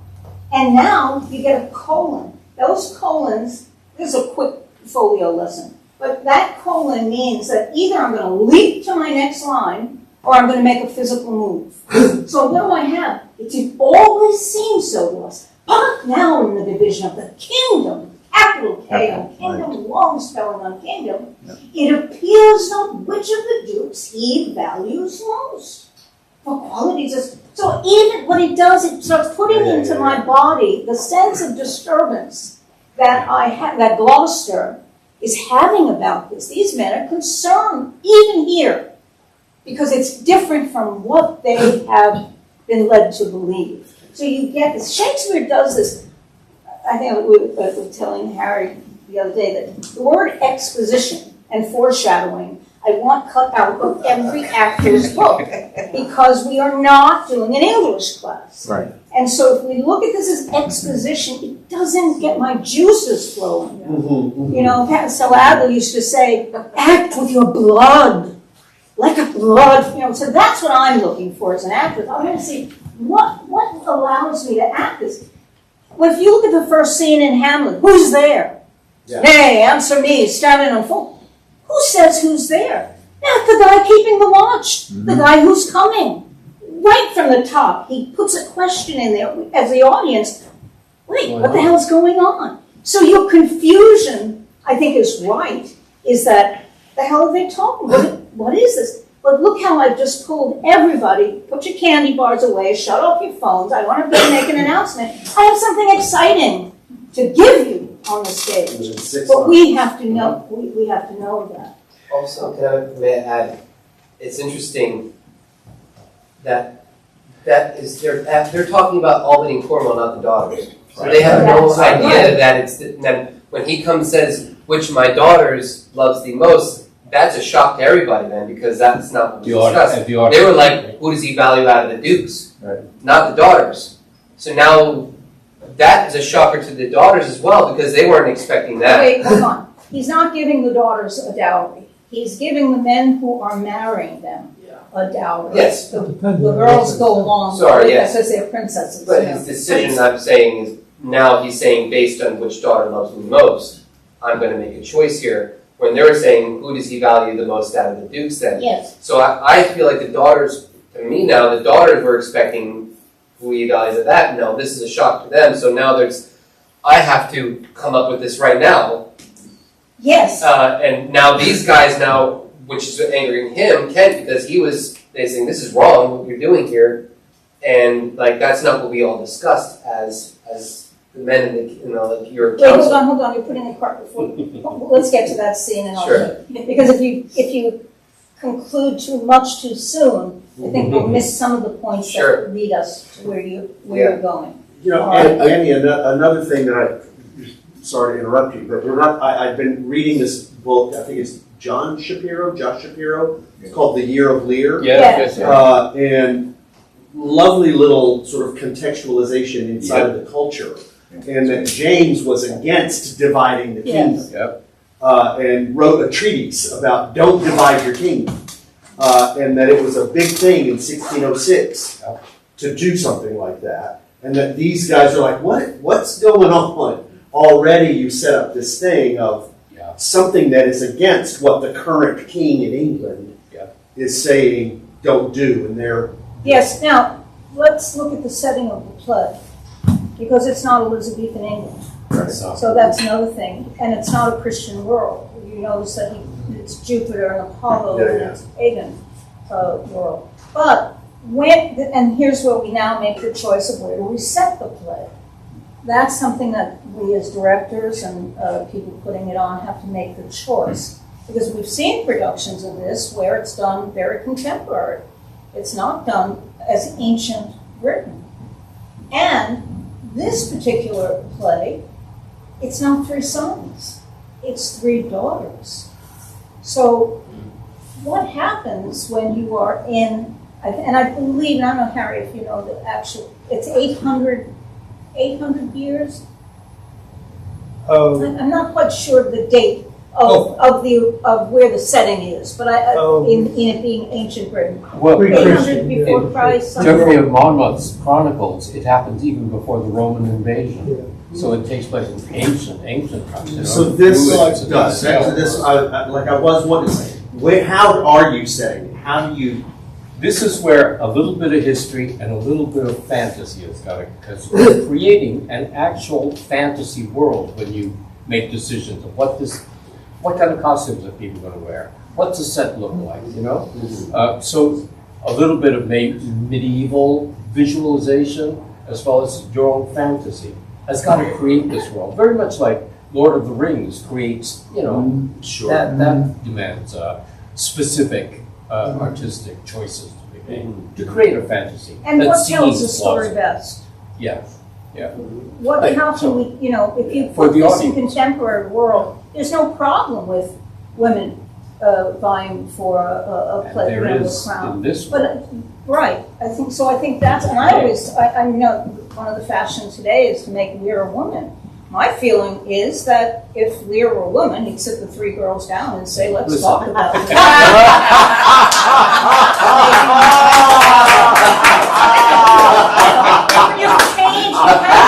Change some of the elements that are there in the play, you know. So it's not a matter of I have the right to do it or my artistic privilege. Great, knock your socks off. But you might not be telling. I've seen productions where this scene is cut out. And because the decision is that Lear is crazy from the beginning and that he's making this decision. And so the idea that this scene is packed, the idea that he's already he's divided the kingdom, kingdom is already in play. So now we're going to have to ask the question as we move to the next scene, why is he asking them to even say anything? And my question is, if he's asking them and their answer will garner them the best part of the kingdom, shouldn't he wait till the end when they've all said, and then he could choose? But he doesn't. So there's something curious right from the top, this scene, and then what we learn as we move into the next scene. But the other thing that I think we have to deal with in the theater is not this your son? Yeah. What do we know? Does he have a big G on his costume? Does he have, what is it that? And go ahead. Sorry. It seems that Gloucester's question, I thought the king had more affected the Duke of Albany than Cornwall. Gloucester answers that pretty quick. Yes. Okay? Yes. So you as Kent have time to notice this young man, and maybe a physical resemblance with Gloucester. Right? Yes. So that the question doesn't come out of nowhere. Right. That there is, you have. Yeah, it does feel initially like a little bit of a non sequitur. Right. But it right. And Gloucester has actually taken pretty good care of his bastard son. He's given him an education. He's included him somewhat into his family. And even though he's been out 9 years traveling and studying again, it's possible Kent saw him as a young boy. Because Kent and Gloucester are Lear's contemporaries. They've been with him for decades. We're also mid sentence here. 5 minutes ago, Gloucester could have said to Kent, "Oh, by the way, my son who's been sojourned for the last 10 years is coming to visit me again." I thought the king had more affected the Duke of Albany. Do you know what I mean? So the expectation is already there. So yes, that moment, that glance, the look where Gloucester goes like this. He recognizes his son is here, but they're in conversation. So all kinds of ways you can do that on stage. And that's Signal what that. that's what the job That's is. your job. I want to just take a minute, if I might, to and then some of you may know this. I know, Catherine, I think you put it online at one point. This is by Tom Stoppard. Years and years ago, there was a production of The Tempest out of doors at an Oxford college on a lawn, which was the stage. And the lawn went back towards the lake in the grounds of the college. And the play began in natural light. But as it developed and as it became time for Ariel to say his farewell to the world of The Tempest, the evening had started to close in, and there was some artificial lighting coming on. And as Ariel uttered his last speech, he turned and he ran across the grass, and he got to the edge of the lake, and he just kept running across the top of the water. And you could see and you could hear the plish-plash as he ran away from you across the top of the lake, until the gloom enveloped him and he disappeared from the view. And as he did so, from the further shore, a firework rocket was ignited, and it went whoosh in the air, and high up there it burst into a lot of sparks, and all of the sparks went out, and he was gone. When you look up the stage direction, it says exit.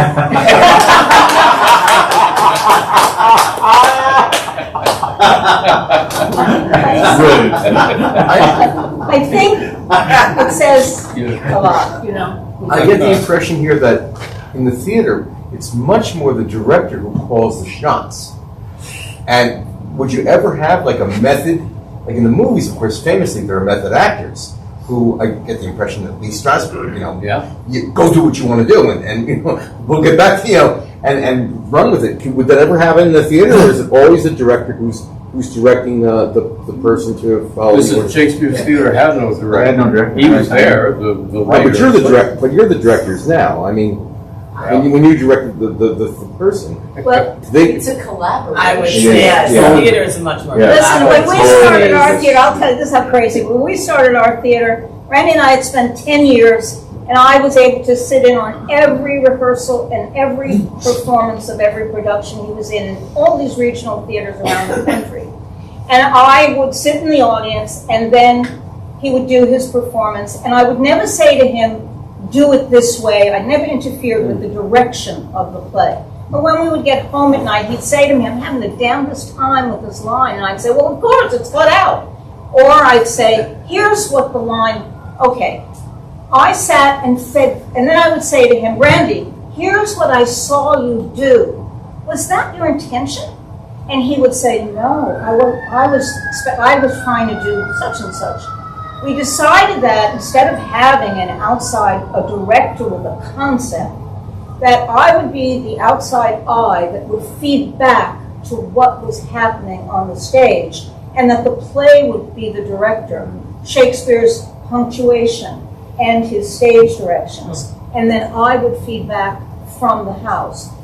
And again, it was one of those things where people thought we were, I was highly criticized because they said that there's no direction, and we must have direction for play. I think we tried to experiment with the idea that the play's the thing, and the play is what all the actors share, and the designers. You know, that's the ground that we all mutually stand on, and that's got to be our guide. But can you say to an actor, go do it, go interpret that part, use the method, as you would see the method being embodied in other people whom you know?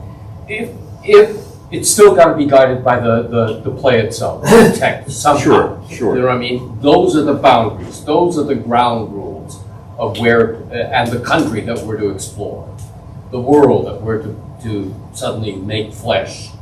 If I were to see, as I did, Ian McKellen in An Enemy of the People in London, would the director have said this is how you're going to do it, and this is how I want you to act it out, or would the director say, play this part as you see the relevant role model of this particular Depends on the director. Yes. Right. Yeah. If it's a director who is a midwife to help the actor give birth to the part, or the director is a puppet master and says you will do it this way, and I've designed it this way, and there are directors like that. Yeah.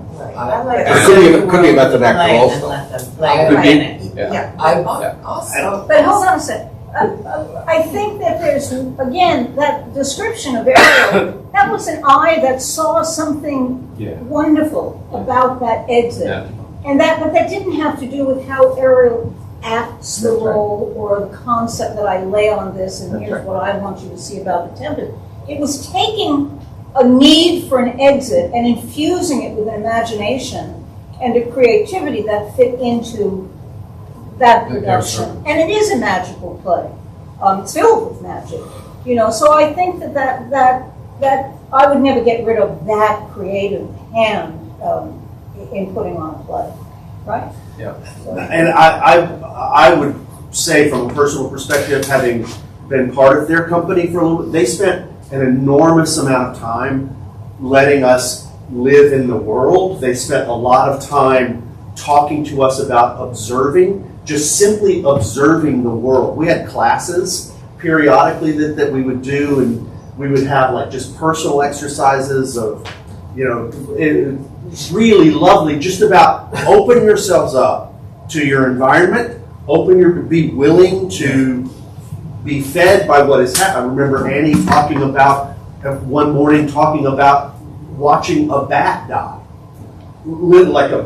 Talking about how the bat was just, just this dramatic bat die, but it was from nature, and we spent a lot of time feeding ourselves that way so that we could be open to all of the suggestions that these capitalizations and the text that was happening.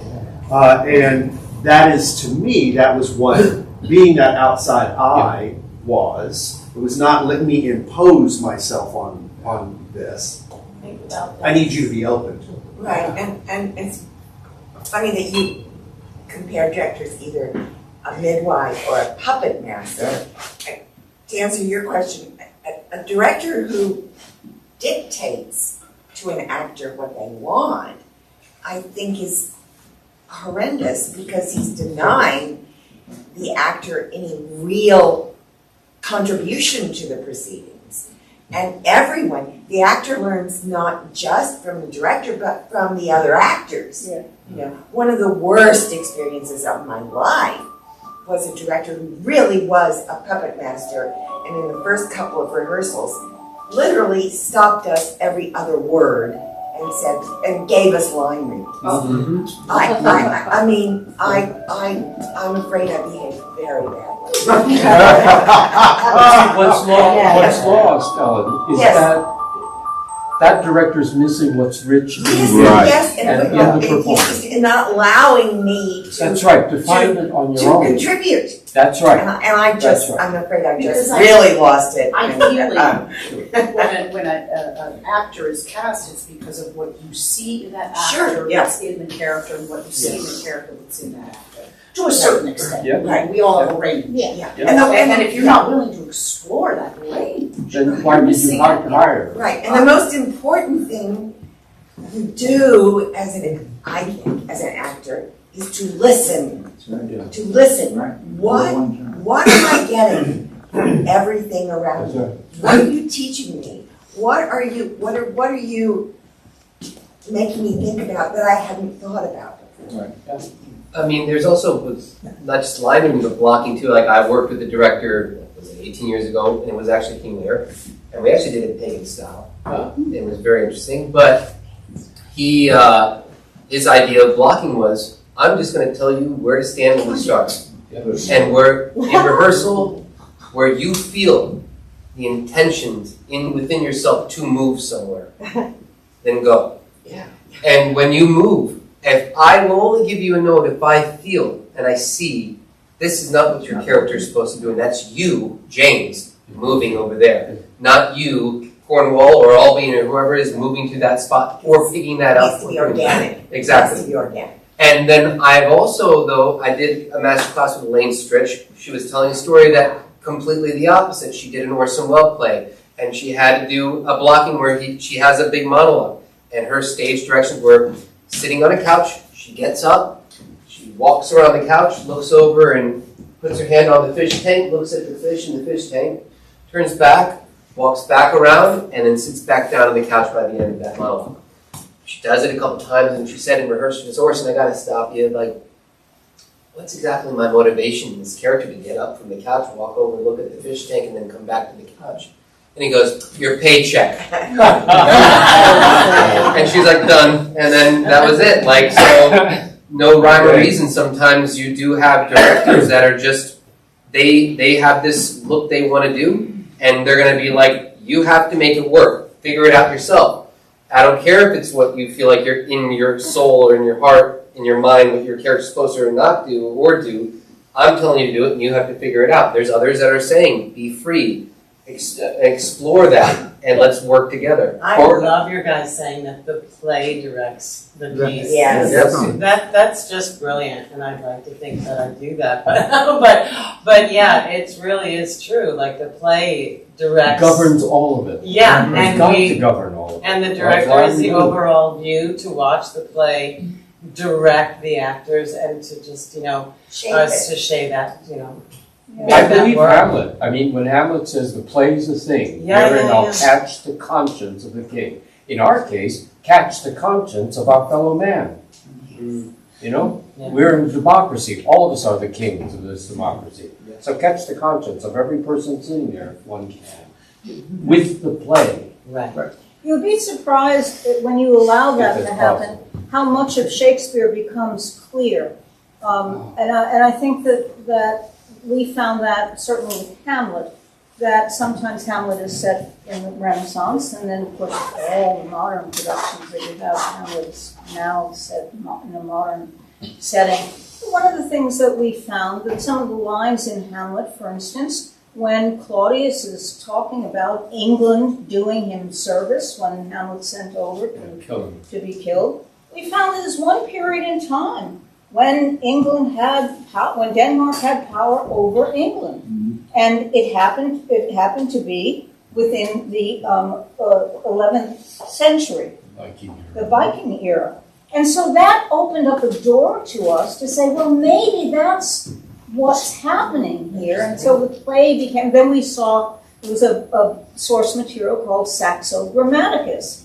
And you see the Hamlet character is called Hamlet, and it starts to tell the story of Hamlet. So we took our ideas from a lot of the source material that Shakespeare used to create the play. And we found that it ended up making a lot of sense. I mean, when we did Romeo and Juliet, we found out that Della Scala was the name of the ruler of Venice at the time. And in the play, we had Verona. I'm sorry. We had Aeschylus. Well, Aeschylus, Della Scala. You feel, well, that's kind of anglicized, right? You start to look at the period, and you see that during this period, Dante is writing, and Dante talks about the two families and the Montecchis and the Capullettis. And then you see that it's a time where you have the Guelphs and the Ghibellines, and if you walked into a tavern and you cut your garlic to the right, you were one family, and a whole fight could come up. And it fills your imagination with a world that starts to become real to you. But this is, making is what you're saying, visual decisions. It's not to say it doesn't happen today. I think the other thing that could happen, at least I've always felt this, and we were doing our thing, was that sometimes by looking at a time gone by, and you'll see yourself in that, without the restrictions of political party, of religious, choices, any of that stuff that we live here in the here and now with. But you will watch King Lear, and I will guarantee you will see very much what's happening to this country if you look at Lear set in ancient Britain. And what happens then? You sit there and think, oh my God, I'm not alone. This has been going on for a very long time. Lear is a play about lying and telling the truth. And right from the top of the play, we would think of lying as a horrible, horrible thing. Well, not that we do anymore, but I would say that what's happening here, he approves of Albany. He likes Albany more than Cornwall, and he's not going along with that feeling in dividing this kingdom and giving it to these two men. So right from the top, he's not following what he truly feels. Same thing's going to happen with the girls. I'm going to tell me how much you love me. And you ask the question, do they lie? Well, we're going to find that out, aren't we? Because what's the first thing that Goneril's going to do? She's going to send him on his way. The other thing is, how long do you think he's been at Goneril's before the scene with the fool? How long do you think he's been there? Short time. Yeah. Huh? Yeah, it's 2 days. It says 2 days. Right. He 2 says, days. I haven't seen my fool in 2 days. Because we've heard, where's my fool? That's right. My fool has been pining since Cordelia left. No. I haven't seen him in 2 days. So what is she talking about? That he's constantly doing these horrible things. She goes on to Oswald. And why is she conferring with a servant about her father, the king? So are you saying that there is, from a performing perspective, that's you look at that as the actor and you let that feed that first speech, that there's already a knowledge, I'm going to screw him over? Sure. What I would say is to make sure, I have to make sure, this is why the text is precious to me. With Larry and I were talking about, I have to make sure that those points are clear when those characters are speaking those details. So as the actress playing Goneril, I'm not saying code it with some kind of evil. All I'm saying is that what she's saying, we have to make sure that we hear 2 days. We have to see the shortness of time that this has been happening. She says one incident. She points out one incident that, let me just finish, that Lear Lear had struck her gentleman for chiding at his fool. Day and night he wrongs me, she says. Well, I think you have to be clear about that's what the incident was. She's turning it into something much more than that. Well, the actress has to be aware also that she's teaching Oswald to be rude to Lear. Make it up, she says, and tell everybody else the same thing. And lie to him. Tell him I'm sick. I don't want to see him. I think it speaks for itself, but I think it has to be, the actress has to make that clear rather than coding it with the sound of upset or deception. Right, but you've also got this line that Reagan says about, yet he hath ever but slenderly known himself. Yeah. She's already coming into this whole thing with like, God, he's such an asshole. and it's because he's old. He's an old man. He's losing it already. Twice in that scene, he loses it. With the two people that he trusts the most. Right. Cordelia and Kent. You know, so he's like, why? Because his expectations about Cordelia making a brilliant speech were dashed. You know? So. My thing when rereading this and going back to it is I kind of saw it as Shakespeare's also look at age and dementia and Alzheimer's in a way of you're trying to grasp it and that like actually being scared and being so vulnerable. And was it a political statement of we need new blood in our government at the time when Shakespeare wrote that?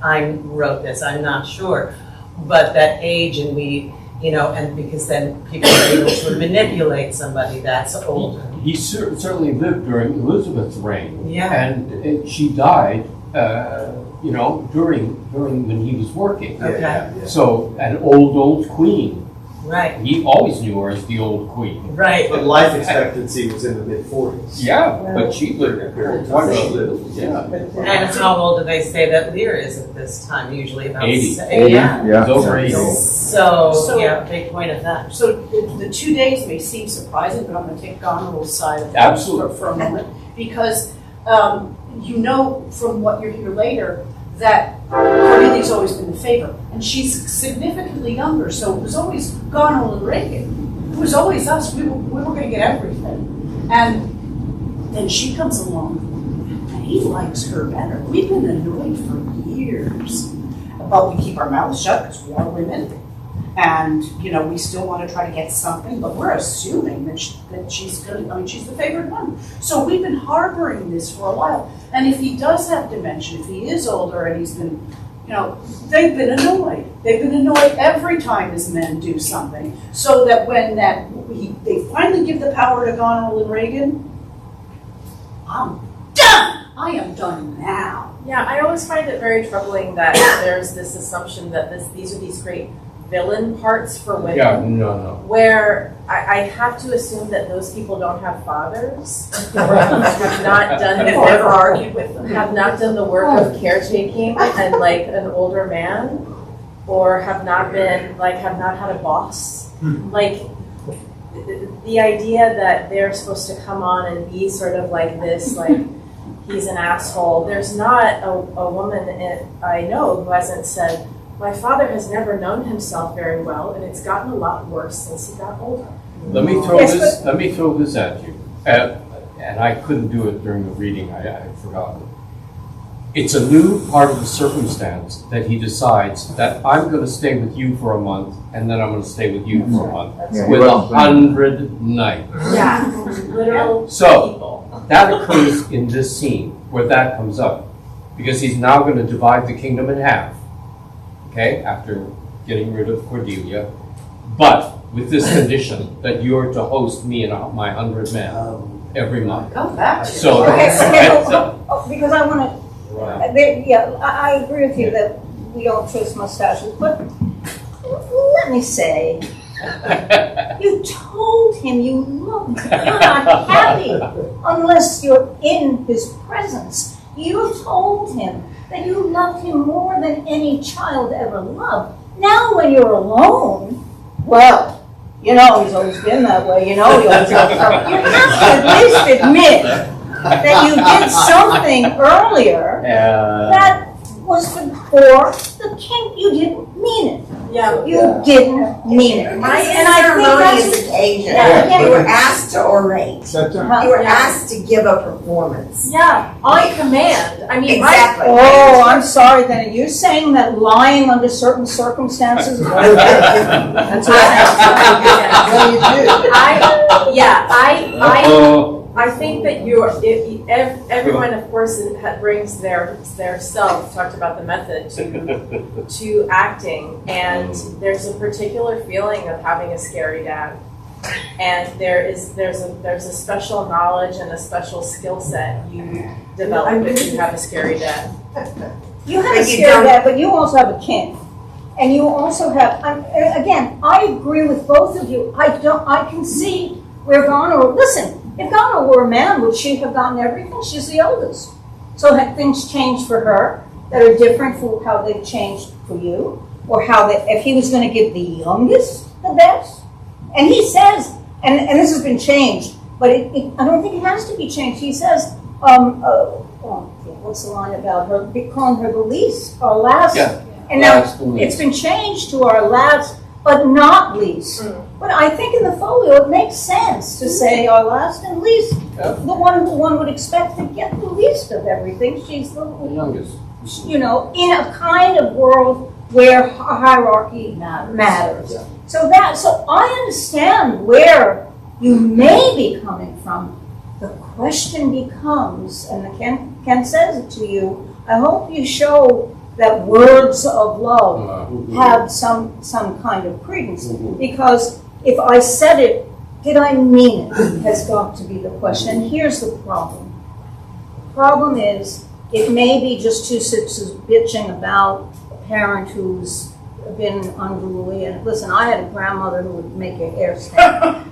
My mother used to do stand-up routines about my grandmother, and say, other folks, they cross the street, they die. Not her, she won't die. So let me tell you, she got on their nerves. However, I think the difference with this play is when we get to Act 2, or even at the end of Act 1, but you're going to throw them out into the storm. Yeah. The behavior is going to build on itself. So what may begin as a mild, you know how he is. Now, I think there's a difference between the two girls. You like preemptive strikes. It happens, you do it in your first speech by saying more than ever child loved, more than ever father found, I'm cutting everybody out, done. Then you do it with Albany. Better than, you may, be looking. Better than trust too far. What is it? Better than trust too far. Right. Right. And she says, better than trust too far. Right.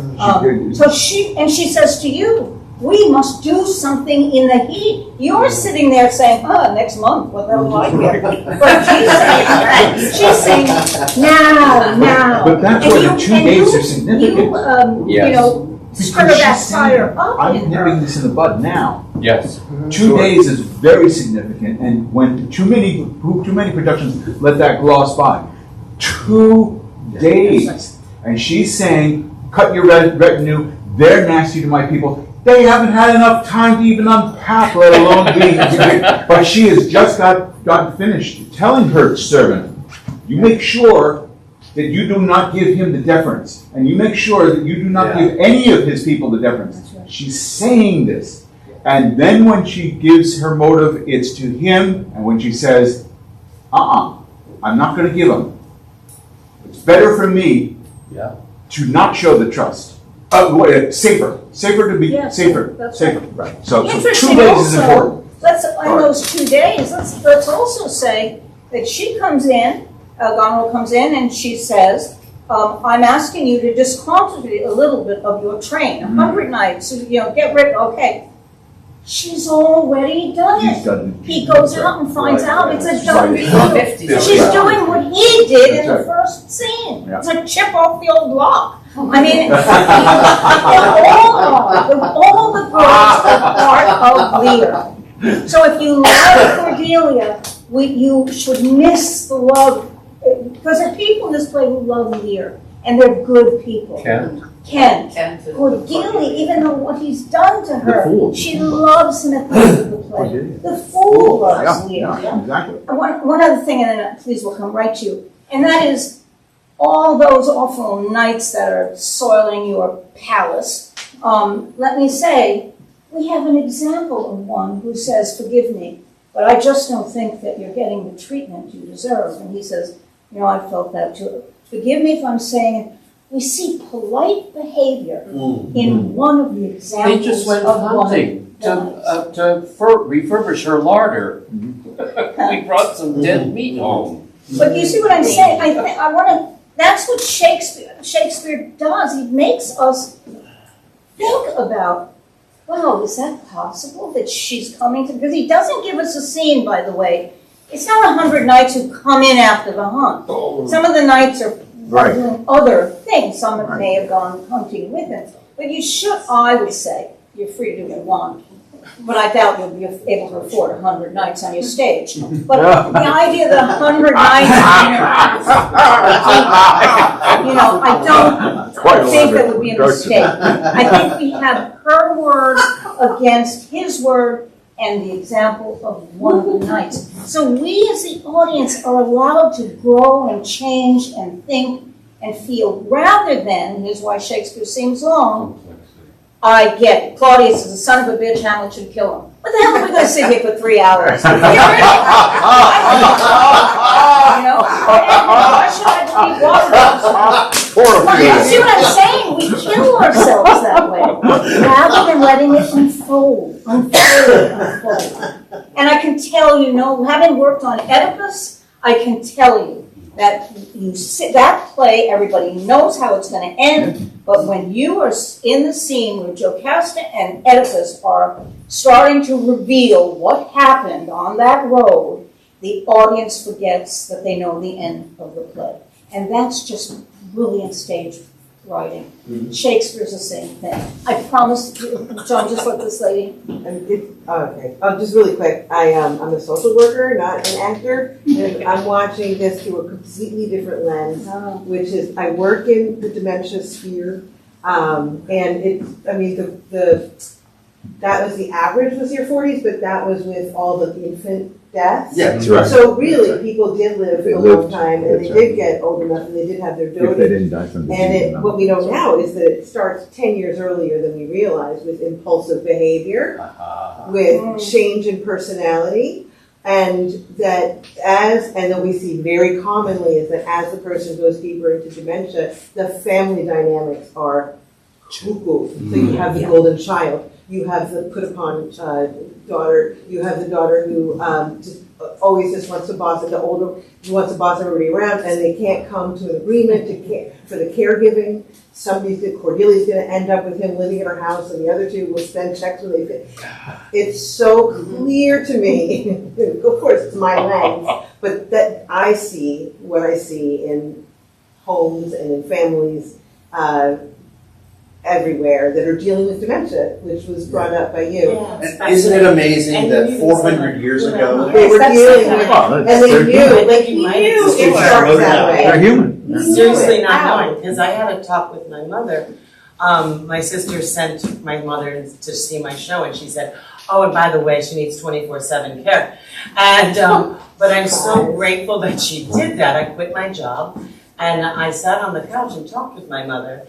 And there were times she did not know who she was, and then 15 minutes later, she would be totally fine. And so I think it might be fun to explore, like when he says, who am I? That he literally doesn't know. Yeah. He's not questioning, what am I doing? He literally, it goes into that gap of not knowing. That becomes his journey through the play. Right? Yeah. Because he's going to have to be stripped down to nothing. Right. To find out what it is to be a human being. For 60 years, according to the old chronicles, he ruled. He's governed as a king. Right. So that's what his identity is. And so even if he asks the question during that scene, who am I? Does any here know me? Right. Hasn't really sunk in deep enough yet. He's got to see Edgar naked in the storm before realizing that's what we are. Unaccommodated, naked men. That's who I am. Yeah. You John, know? But- Another John, speak. That's okay, I don't have to, but I will anyway. Good. Well, one of the things that struck me just in listening to it this time, and oddly I'm going to go to like the 12th night, because when somebody who's supposed to be the head of the system or the top of the system abdicates the responsibility inherent in the system, all chaos breaks loose. In that, in 12th night, you can see it with Olivia and Orsino, you know? Suddenly everything goes out of control. He abdicates his responsibility. And suddenly you can see all of this ugly stuff starting to happen, including inside of himself. Yeah. All of his unintegrated parts of himself that was kind of pushed down because maybe of the responsibilities that he had or the things that he had to do, never really looked at himself. And then one of his daughters, right? And one of his daughters says that he's never really known himself. Yeah. Right? So you also see what burden leadership has on you, that you don't get to be whole. Because of that, because of what you have to do. He gives it up and it just explodes, like out of nowhere. You're disagreeing with me? Screw you. Right? That's a 12-year-old. But again, I think in playing of it for the actor, and I think Randy, when he stops talking, can address this, is that there is motivation for it. And perhaps the motivation is, I loved her most.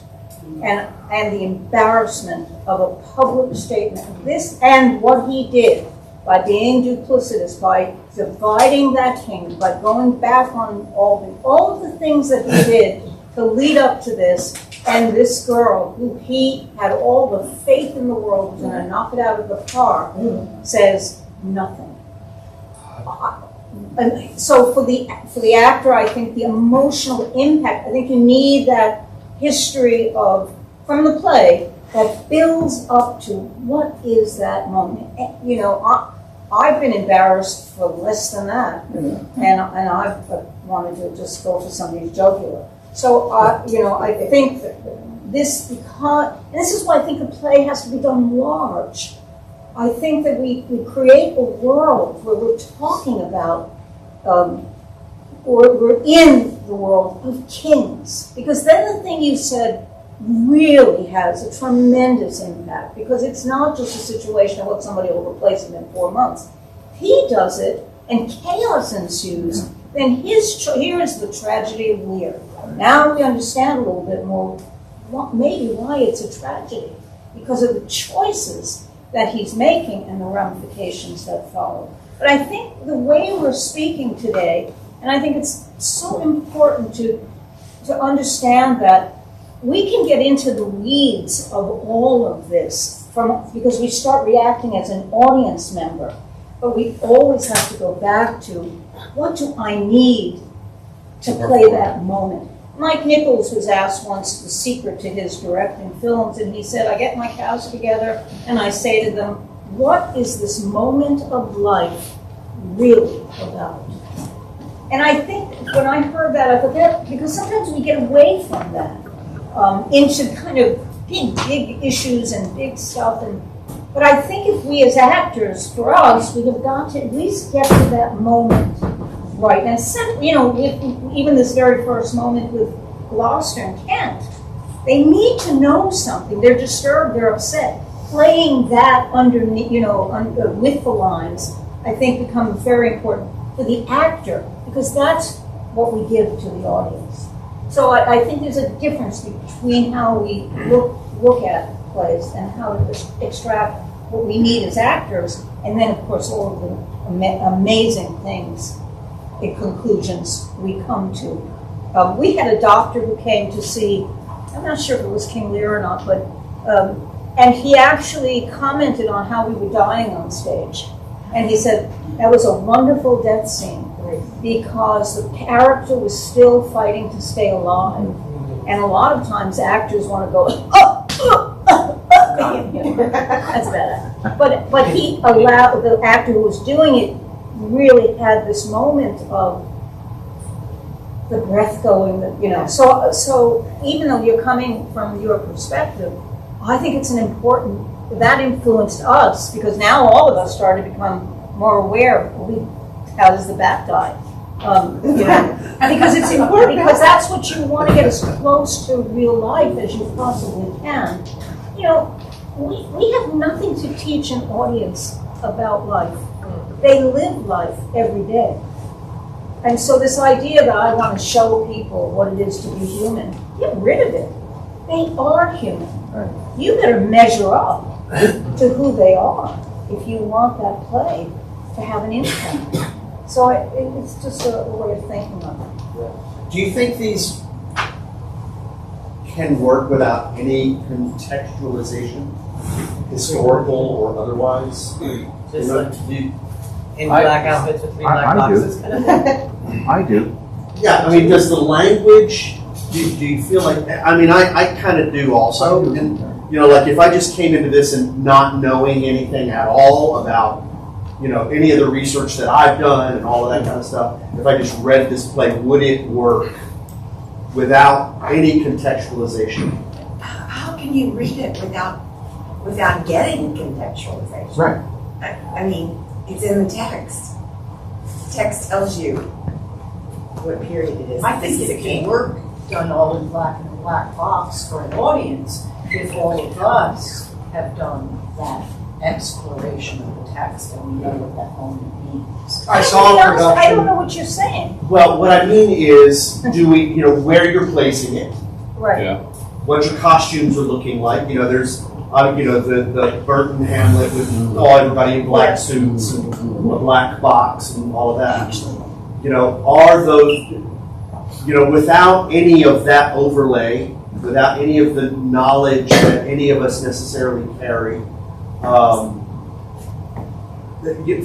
our own lives, from this perspective necessarily, she would be bringing into whatever she's playing, her contemporary understanding of psychology and dementia, et cetera, et cetera. If none of that existed, do you think these? I think even that we would be able to get that out of it. Yeah, because I think the picture that it offers is of somebody in dementia or heading that way. It's pretty clear, that way, the behavior of the characters, how they interact with one another. Exactly. Years ago, I saw a production that was basically a black box. Yeah. Throughout the whole 5 acts of King Lear, they used maybe 3 props. It was completely without props. There was no kind of certain period you could say, oh, the dress that they're wearing is like that, because most of it was very unflattering, nondescript, grayish taupe colors. They would use a simple thing for like maybe Lear, he had a crown at the beginning. Other characters might have a sash. And what it did for me, it focused my attention directly on all the actors and who was speaking to whom and what they were talking about. And granted, these were very skilled actors and actresses, but it really, like a laser beam, focused on the story and not thinking to yourself while you're listening and watching. I like what they're doing, but it doesn't really fit with the scenic design. It's kind of jarring. You're just immediately focused on hearing the word and seeing the people interact. And I thought it was brilliant. It's not so different from what Shakespeare did, though. I think we have that one picture of Titus Andronicus where you see the Elizabethan garb, but they have a Roman sash, so maybe that's exactly what he could just give a hint of the world. It was just a hint, but it was no discernible period in time. Do you agree, Annie, that maybe the trickiest thing about trying to do Shakespeare is the kings? That we just don't. I always think this, like, this is the hardest thing to transpose, and I think it's very tricky in Lear as well, of in a family that we understand, you don't line up your daughters, you don't have the idea of like, you're taking away my nights. Like an actor really has to do something with that, or with there has to be something on stage or something in the eyes, because we don't understand royalty and those stakes. And of course, a good director, a good acting coach will say, but you understand loss, you understand your father. But my dad wasn't in charge of a nation, and we of course can have empathy, but is that the trickiest, most kind of basic thing that Randy has to get? That's why I do like the idea of it. For me, Lear it's not a history, and for me, it's a fairy tale in its own way. And I think that I sit there as a child would in front of a fairy tale and get wrapped up in it. And if all of these different issues impact me, and I think of my parents, or I think that will happen. I mean, I've seen it happen, certainly when we had our theater, that you're allowed to get wrapped up in that world of the play, rather than feeling that, oh, well, I don't know what a king is, or I don't know what a knight is. Well, let's teach them. Let's show them what a knight is. Let's show them what a king is. And let's see if they go to the sea. Wow, can you imagine if that was the knight? My father, I always tell people the story of people changing Shakespeare, and I said, listen, when my mother-in-law tried to put chicken in my tomato sauce, I didn't want to near it. And yet people think nothing of taking Shakespeare's plays and cutting them and changing them and doing whatever. I really think that he gives us more than a map. I think by he sets those plays in very specific places. And to at least explore that. No one's robbing anybody of doing anything that they want with it. My question is, why doesn't anybody anymore go to the original world of the play?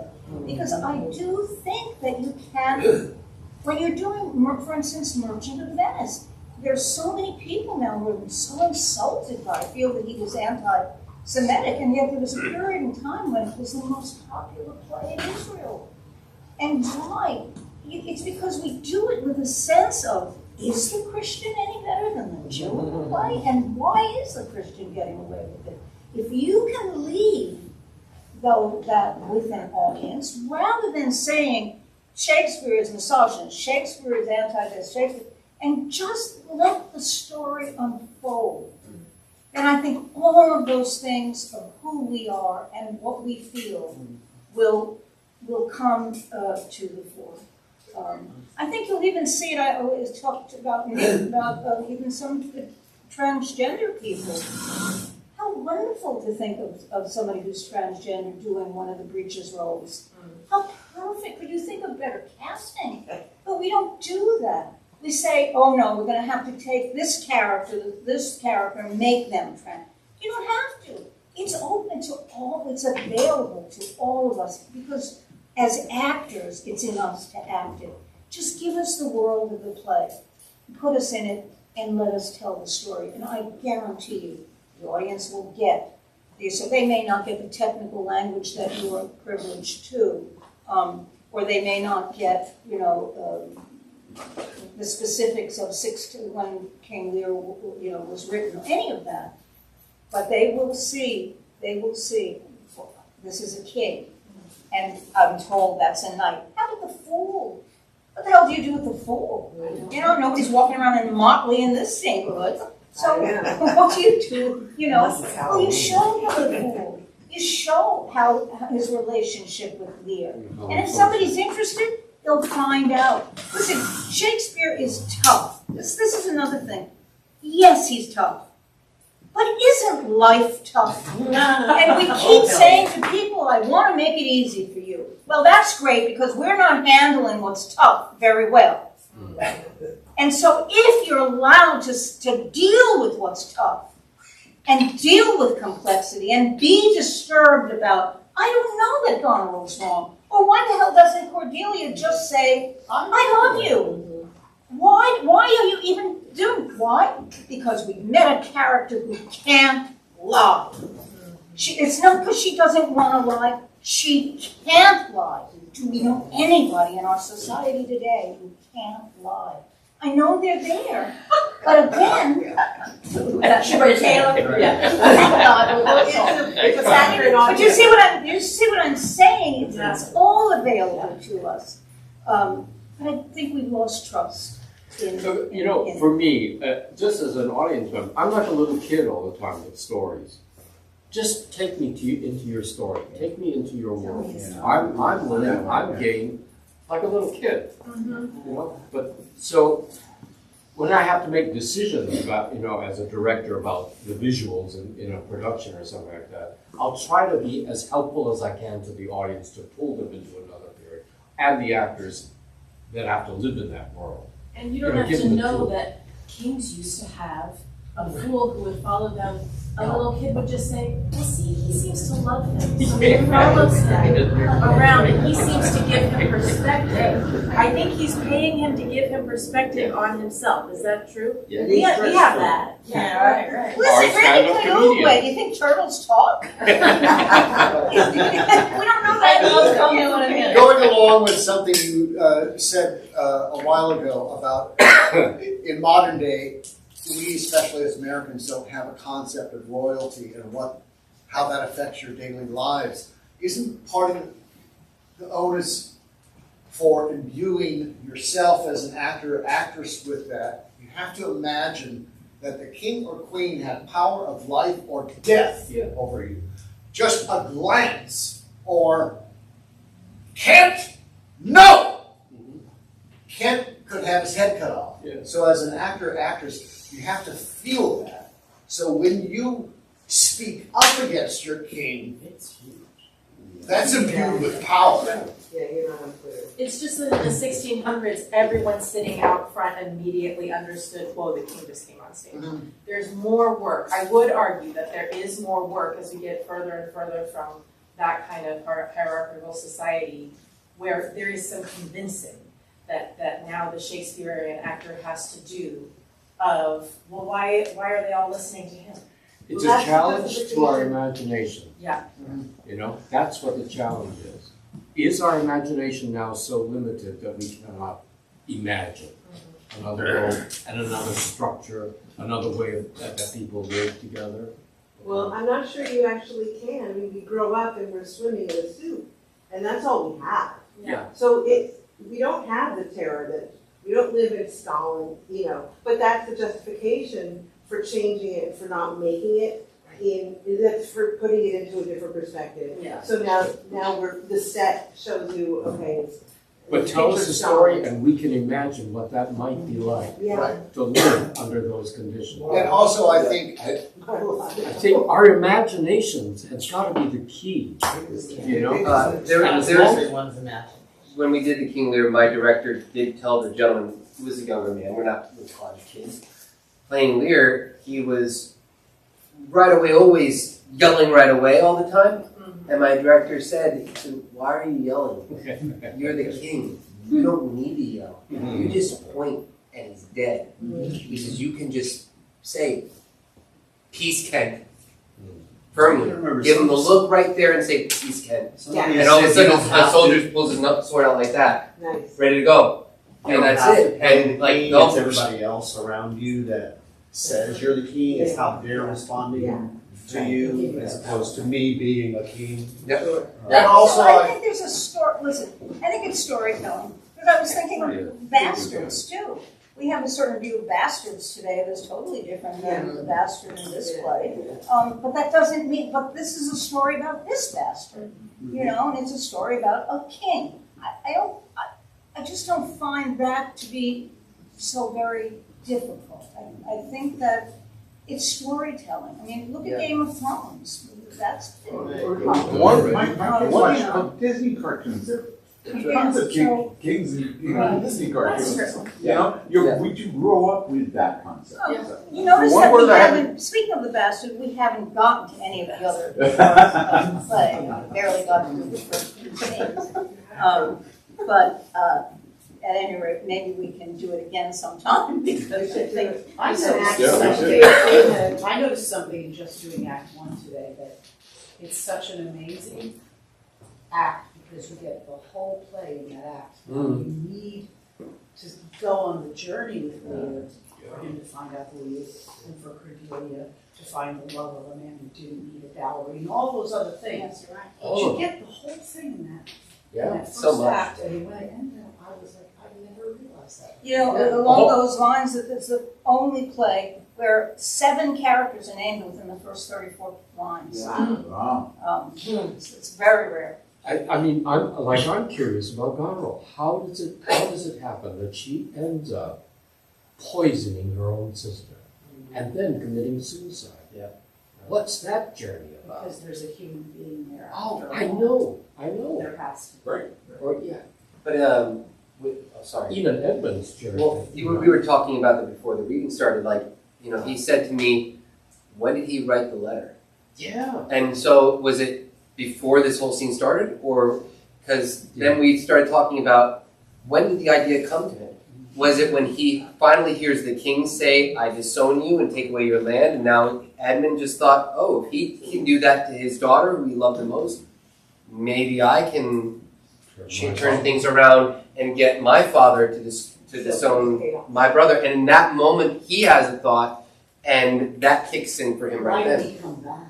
Yes. Could have been brutal. After 9 years. Yeah. That suddenly makes me think that the actor has to make choices no matter what the play is, Yes. with information that is not in the text.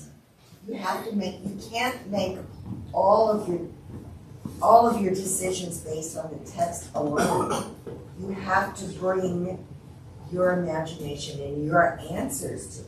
Yeah. Now, I'm not saying you should deny what's in the text, and I'm certainly saying that you need to do all that you can to discover everything that is in the text. Yes. But part of your job is to make decisions based on your own humanity and understanding Yes. that is not in the text. Yes.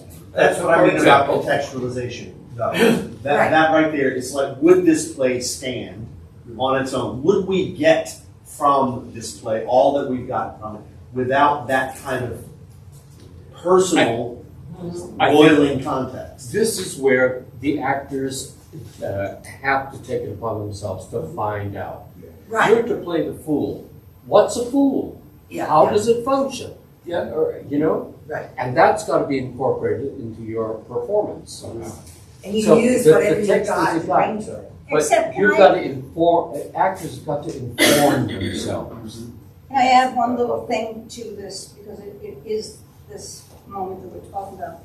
I think we have to be careful of, if Shakespeare hasn't given us the reason when he wrote the letter, why he's gone 9 years and he's not, there's something in the line that does inform the text that you as the actor do have to, so you can act the line. I get that.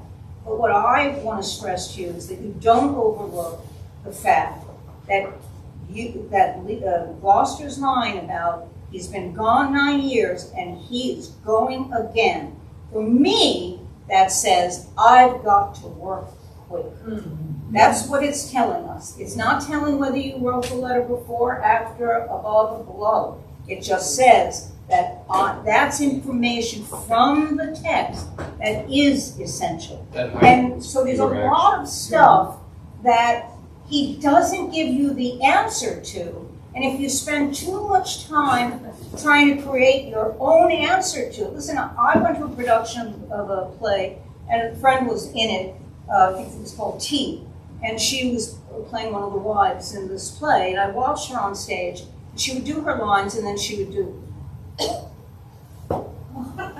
and then she would go on with her lines, and the lines had nothing to do with that. Nobody on stage said, "Are you okay?" And so she would do the line, and then she'd go, and after it was over, I said, "Oh my God, were you okay?" And I said something. She said, the director and I decided I had breast cancer. And that's what I was playing out there. And I said, but there was no line that told us. So I could say extreme of it. You see where you can take it on a road, that now you're playing something that no text backs. Yes, That's but we were my talking about having informed decision making. For example, certain like kings, like fools. Right, and we were talking Yeah, about when about did that. he write the letter, Yes. and you're not going to find the answer. No, of course not. No. But you kind of do in a way, though, with something that is actionable, which is, I don't have a whole lot of time here. Right. Yeah, right. Right, he's going away soon. Yeah. I gotta do something quick. Yeah. And maybe the fact that I don't have a lot of time is more important than when he actually wrote it. That's exactly Right. what I'm saying. Because that's actionable, That's that's what I'm something saying. that you can Yes, do. it That's right. energizes. Yes. Goes a lot quickly. Right. Even if you're working. And again, I don't think that we can, and I'm sure Harry can even address this too. Scholars have taken some of the stuff that we're talking about today and have looked at it every which way to come up with some understanding, and much of it, you'll find a lot of discrepancy ideas that they come up with, but still those things that are unanswerable are unanswerable. And so you want to feel out what is the important part, what is this moment of life about, what is the important part of that. And that's going to happen a lot in this play as we go through. You'll have those questions of why this, why that. I mean, I had asked you the other day, but there was one of the questions about the time sequence in it. Because 2 days is talked about, we talked about that. But Lear at the end, when he sees that the nights have been diminished, he says within a fortnight. So he's saying within a month.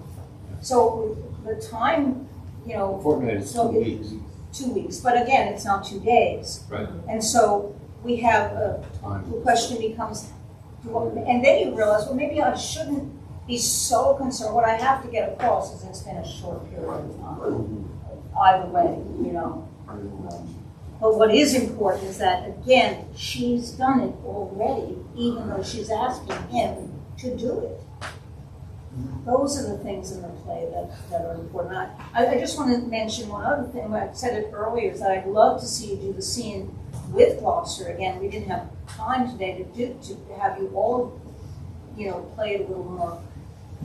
But to really go deeper with the sincerity, and that you really can put your concern to what I was getting was your concern of, let's see if this makes sense, how to play Edmund. And the next step I would say is how to convince Gloucester. Here's another thing, folks. You can run the risk of making Lear and Gloucester look like fools. Now that's a choice. You may want Lear to look like a fool so everybody else in the court is believing the daughters, and even though they're twisting their mustaches and they're evil, he's just an idiot, or he's old, or whatever dementia he had. I don't think that's what the There's no personally, I tragedy. don't think that's what Yes. the And there's no tragedy. Right. Tragedy. That's right. I He agree. hasn't, and he hasn't really made a journey. He hasn't done it. Yeah. And then, of course, we have the fool. I'm trying to get everything in. It's getting long. But the fool, and Lizzie, this is where the question comes up is, I've seen productions where people try to do things with the fool, but he doesn't suit the purpose. One of the things about the fool, and Queen Elizabeth had a fool that she scolded because the fool wasn't honest with her. So I think the idea that fool is the epitome of honesty, and it's important for Lear, and we should learn that in the first scene because he's so subjected to flattery that here's this fool who's not going to play that game on any terms. And he risks being whipped from Lear's point of view if he lies. And so that character takes on a very important function in the play. And he's got to be funny, but he has that wonderful line at the end where he says, anybody who's laughing at me and thinks this is funny, beware, because you're not going to be a woman for long unless we get rid of the penises that are out there. That's basically it. Paraphrasing, but I think we get But it is a warning, and that lets you know it's funny. It's okay. You know. Shell Peascod. Anybody got the answer? Yep, and I'm not gonna tell you. I have also the idea what day it is. So, any other questions? Any other? I mean, it's like now we're ready to start. I haven't been able to do my folio work with you, but there's an actual exercise that we do to teach people how to use the folio. Have I done the hamburger exercise with any of you? Even the quick. Do that quick. Just show the punctuation really quick. It's so fascinating. All right, let's just ask me twice. This is an exercise, and I think I got it from Neil Freeman, but I kind of adapted it as my own. But the way to understand the colons, the commas, the semicolons, I'll take you through that. Let's say we're in a restaurant and you want to order a hamburger, but you also want French fries. But that thought doesn't occur to you till you placed your order for the hamburger. Does anybody want to give it a shot? Can you say what it is again? I think of it afterward. Yes. I'll have a hamburger, please. And some fries. Good, and that's a comma. So anything you expect to say before the comma is all you expect to say. What you add on is the next thought. It helps with the illusion of the first time. So I don't say I like a hamburger and French fries. And if it's Shakespearean, I like a hamburger and French fries. Funny things. But if it's I like a hamburger and French fries, then I'm alive with thinking, right? Okay, we're going to take a look at the colon. You're going to order that burger, so stick with me, Lizzie. Okay, you're going to order the burger. I'm busy. I have to feed all these people burgers. So I'm going to take my order. I'm going to get the hell out of there, but you want those French fries. Place your order. I'll have a hamburger, please. And some French fries. That's a colon. So I have to stop the person.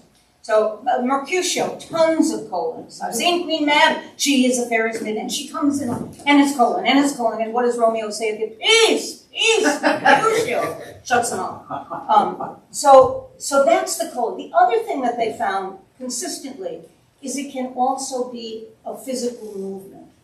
Now that helps with staging. We don't have the Hamlet up here, but let me just give you one example. In Hamlet, the ghost comes in, and Horatio has a line just before the ghost parts, and he says, "Stay, speak, speak, I charge thee, speak." And the way the line sits in the folio is, stay, comma, speak, semicolon, speak, colon, I charge thee, speak. So what you get is, stay, comrade, stay, speak, speak. I charge thee, speak. So if I'm staging it, yes, I have an opportunity for that ghost to stop and look at Horatio, and that makes him take that down, speak, and then the ghost turns to leave, and I want to start. Now, what makes that also happen is that semicolon. You go back to that restaurant, that hamburger, you want it, but you put on about 10 pounds. Everybody here knows it, but you still want those French fries. Place your order. Let me get a hamburger, please. And some French fries. Yes, and you downsize it. That's the semicolon. I like a burger and some French fries. Okay, it's also a lot of comics use the semicolon because it's great for a punchline. Groucho Marx, if anybody remembers him, he had that kind of pattern that he would go down on. That's the semicolon. So you have the idea of semicolon, that's just from a hamburger. Comma, colon, semicolon. Now let's talk about the capitals. When you see a capital, you want to give it a little emphasis, right? There's one up there. Yeah, Kingdom is always going to have. Fortunes. Fortunes, yeah. So, or it's milk of Burgundy, vines of France. What he's telling you is going to give that emphasis. It happens to be in the stressed position when you're looking at scansion, to dump, right? But it tells you there's something very important that he's pointing out about France. He's not just saying the vines of France and the milk of Burgundy. He's saying the vines of France and the milk of Burgundy. He's showing their worth with those caps. The other thing that it does is you'll see it sometimes at the end of a sentence, and the best way to show you that, Randy, pick up that drink for a minute, and let's say it's right by your knee. Or by your foot, put it by your foot. And I say, and I see it start to fall on his shoe, and I say, Randy, your shoe! If I want to make that into a sentence, I put a capital S on shoe, because that's where I want the energy to land. So when you're going through the script, speak, I charge thee, it's capital C on charge. I charge thee, speak.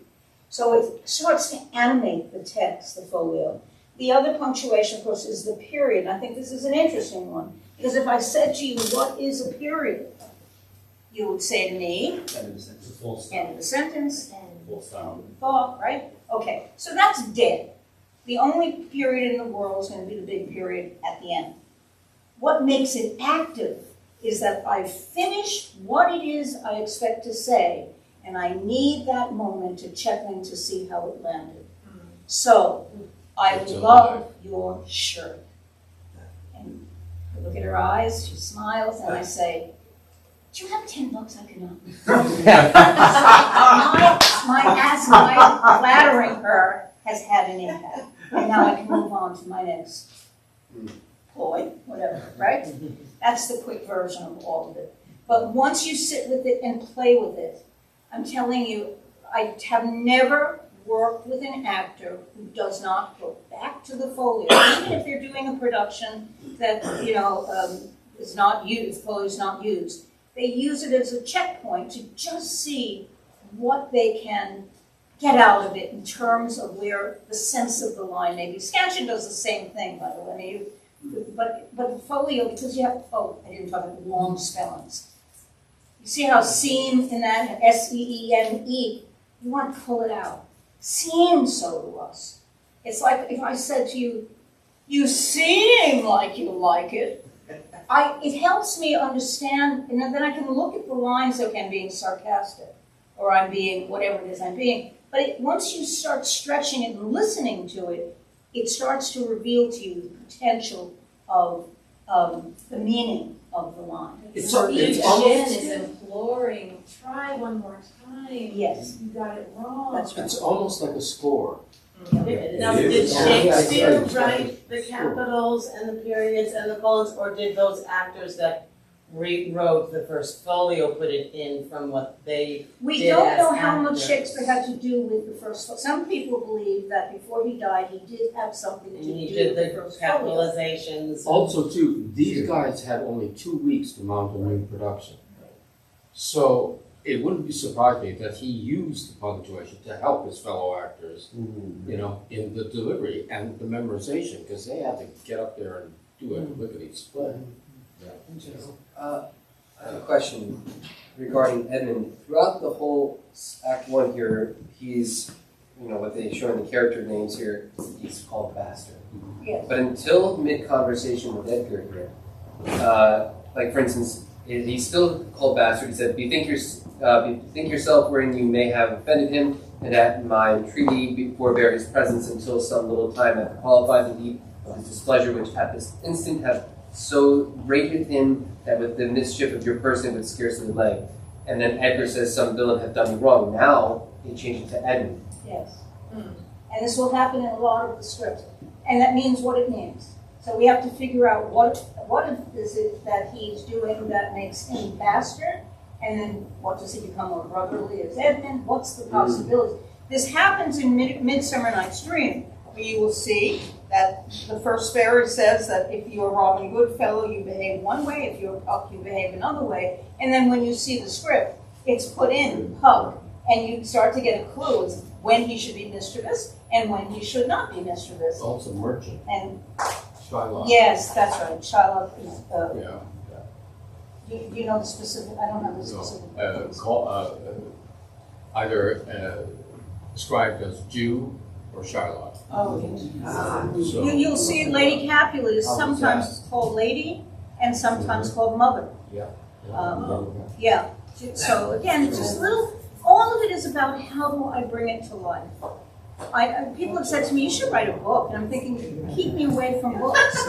because it's not, all I can do is pass on what we've learned from this and then put it in your hands and say, okay, how can I look at this punctuation? How does it impact me? Because it's easy to say, oh, it's all arbitrary, or that somebody else did. But what if it's purposeful?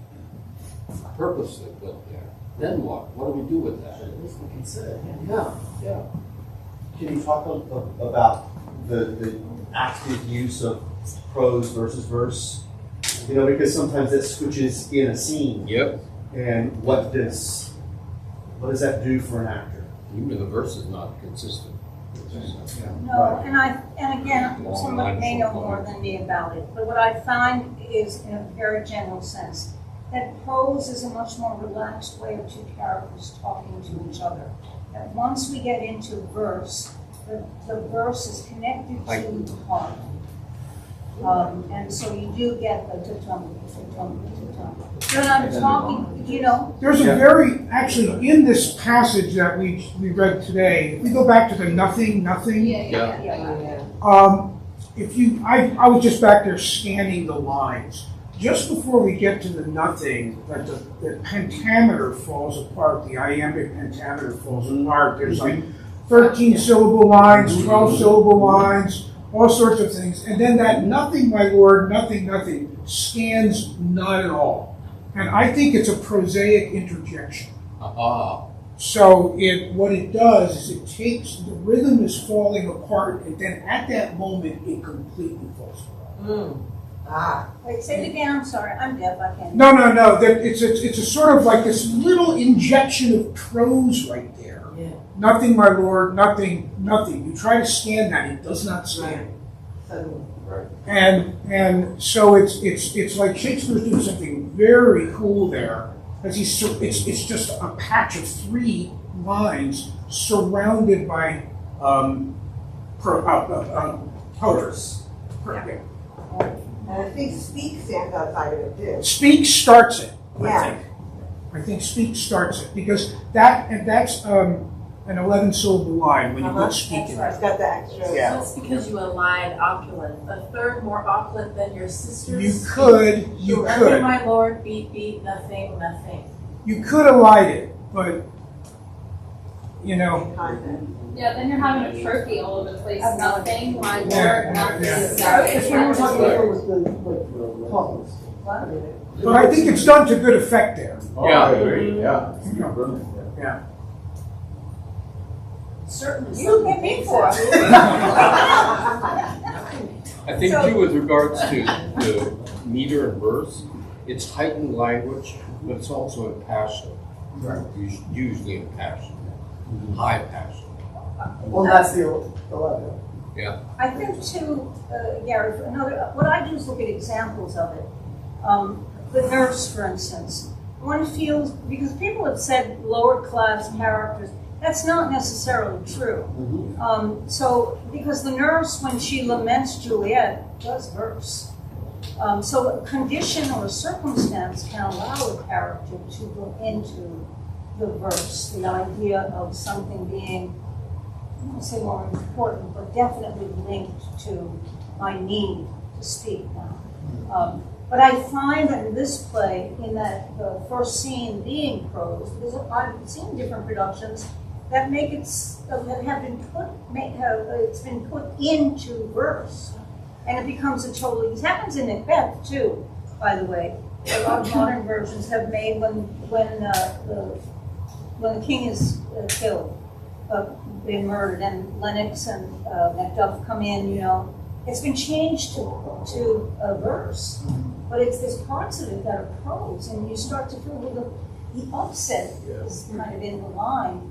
And a natural sort of, let you and I talk together, because we're not doing a public statement. It's not about love. It's not about dividing. It's about I love the King, you and I. And it's going to happen with Goneril and with Reagan. They're in prose in that end scene when they're talking about. It starts in verse, and then they go into prose, which makes you feel that, again, it's the two sisters confirm with each other in a very personal, private way. A teacher, Wallace Bacon.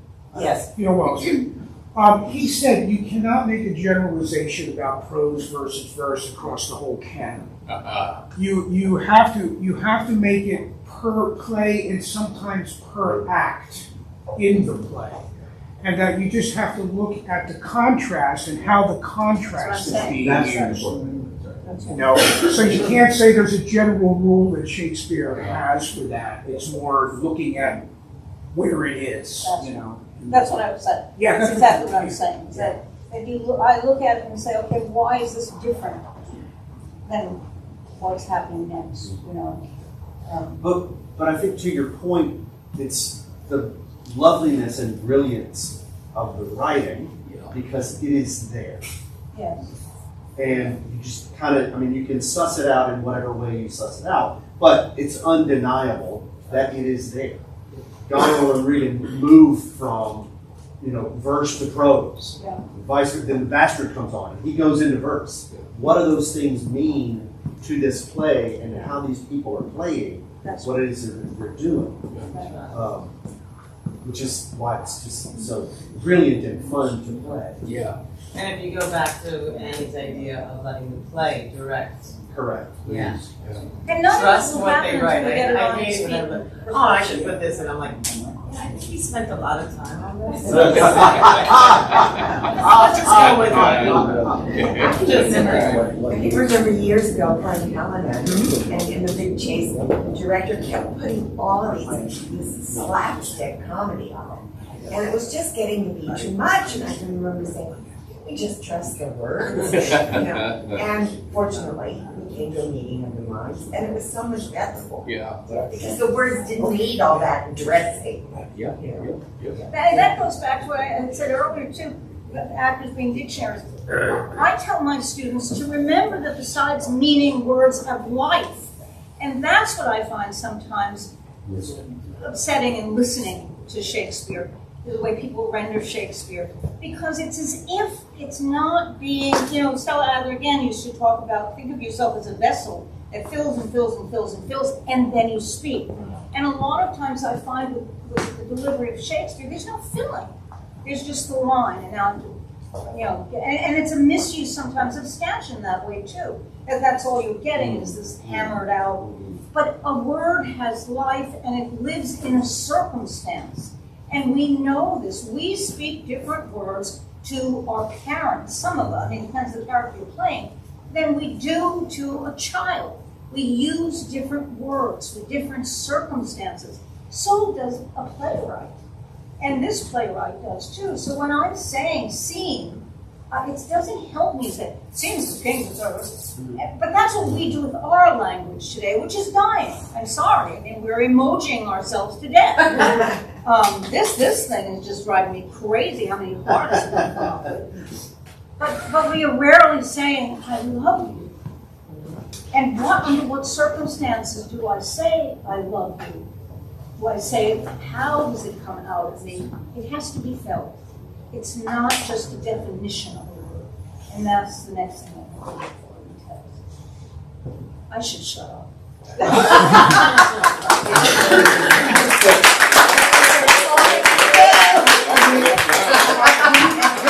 And then we gotta go. Yes. I gotta shut up. Sorry. Seminar, which again is what the boss is I just have one little story. You mentioned Scotland. Now that was my bracket. And I started in the University of Buffalo back in 1961. The professor who taught Shakespeare there was reduced by a grade the paper of any student who referred to a work of Shakespeare as a play. They were not plays, they were poems. Now, time, things have evolved since then. And we've learned a thing or two, you know. And there was really a transformation in what pedagogy of doing what I just heard happening here by all these brilliant people. So thank you. So I want to know when we're going to do it again. I want to do an act every Sunday. What? An act every Sunday. Let us know if you are interested. We will talk to John, and he doesn't say, I never want to see you again. We'll see what we can do then. No, you just let me know when you want to do it. Well. Can we get through that one?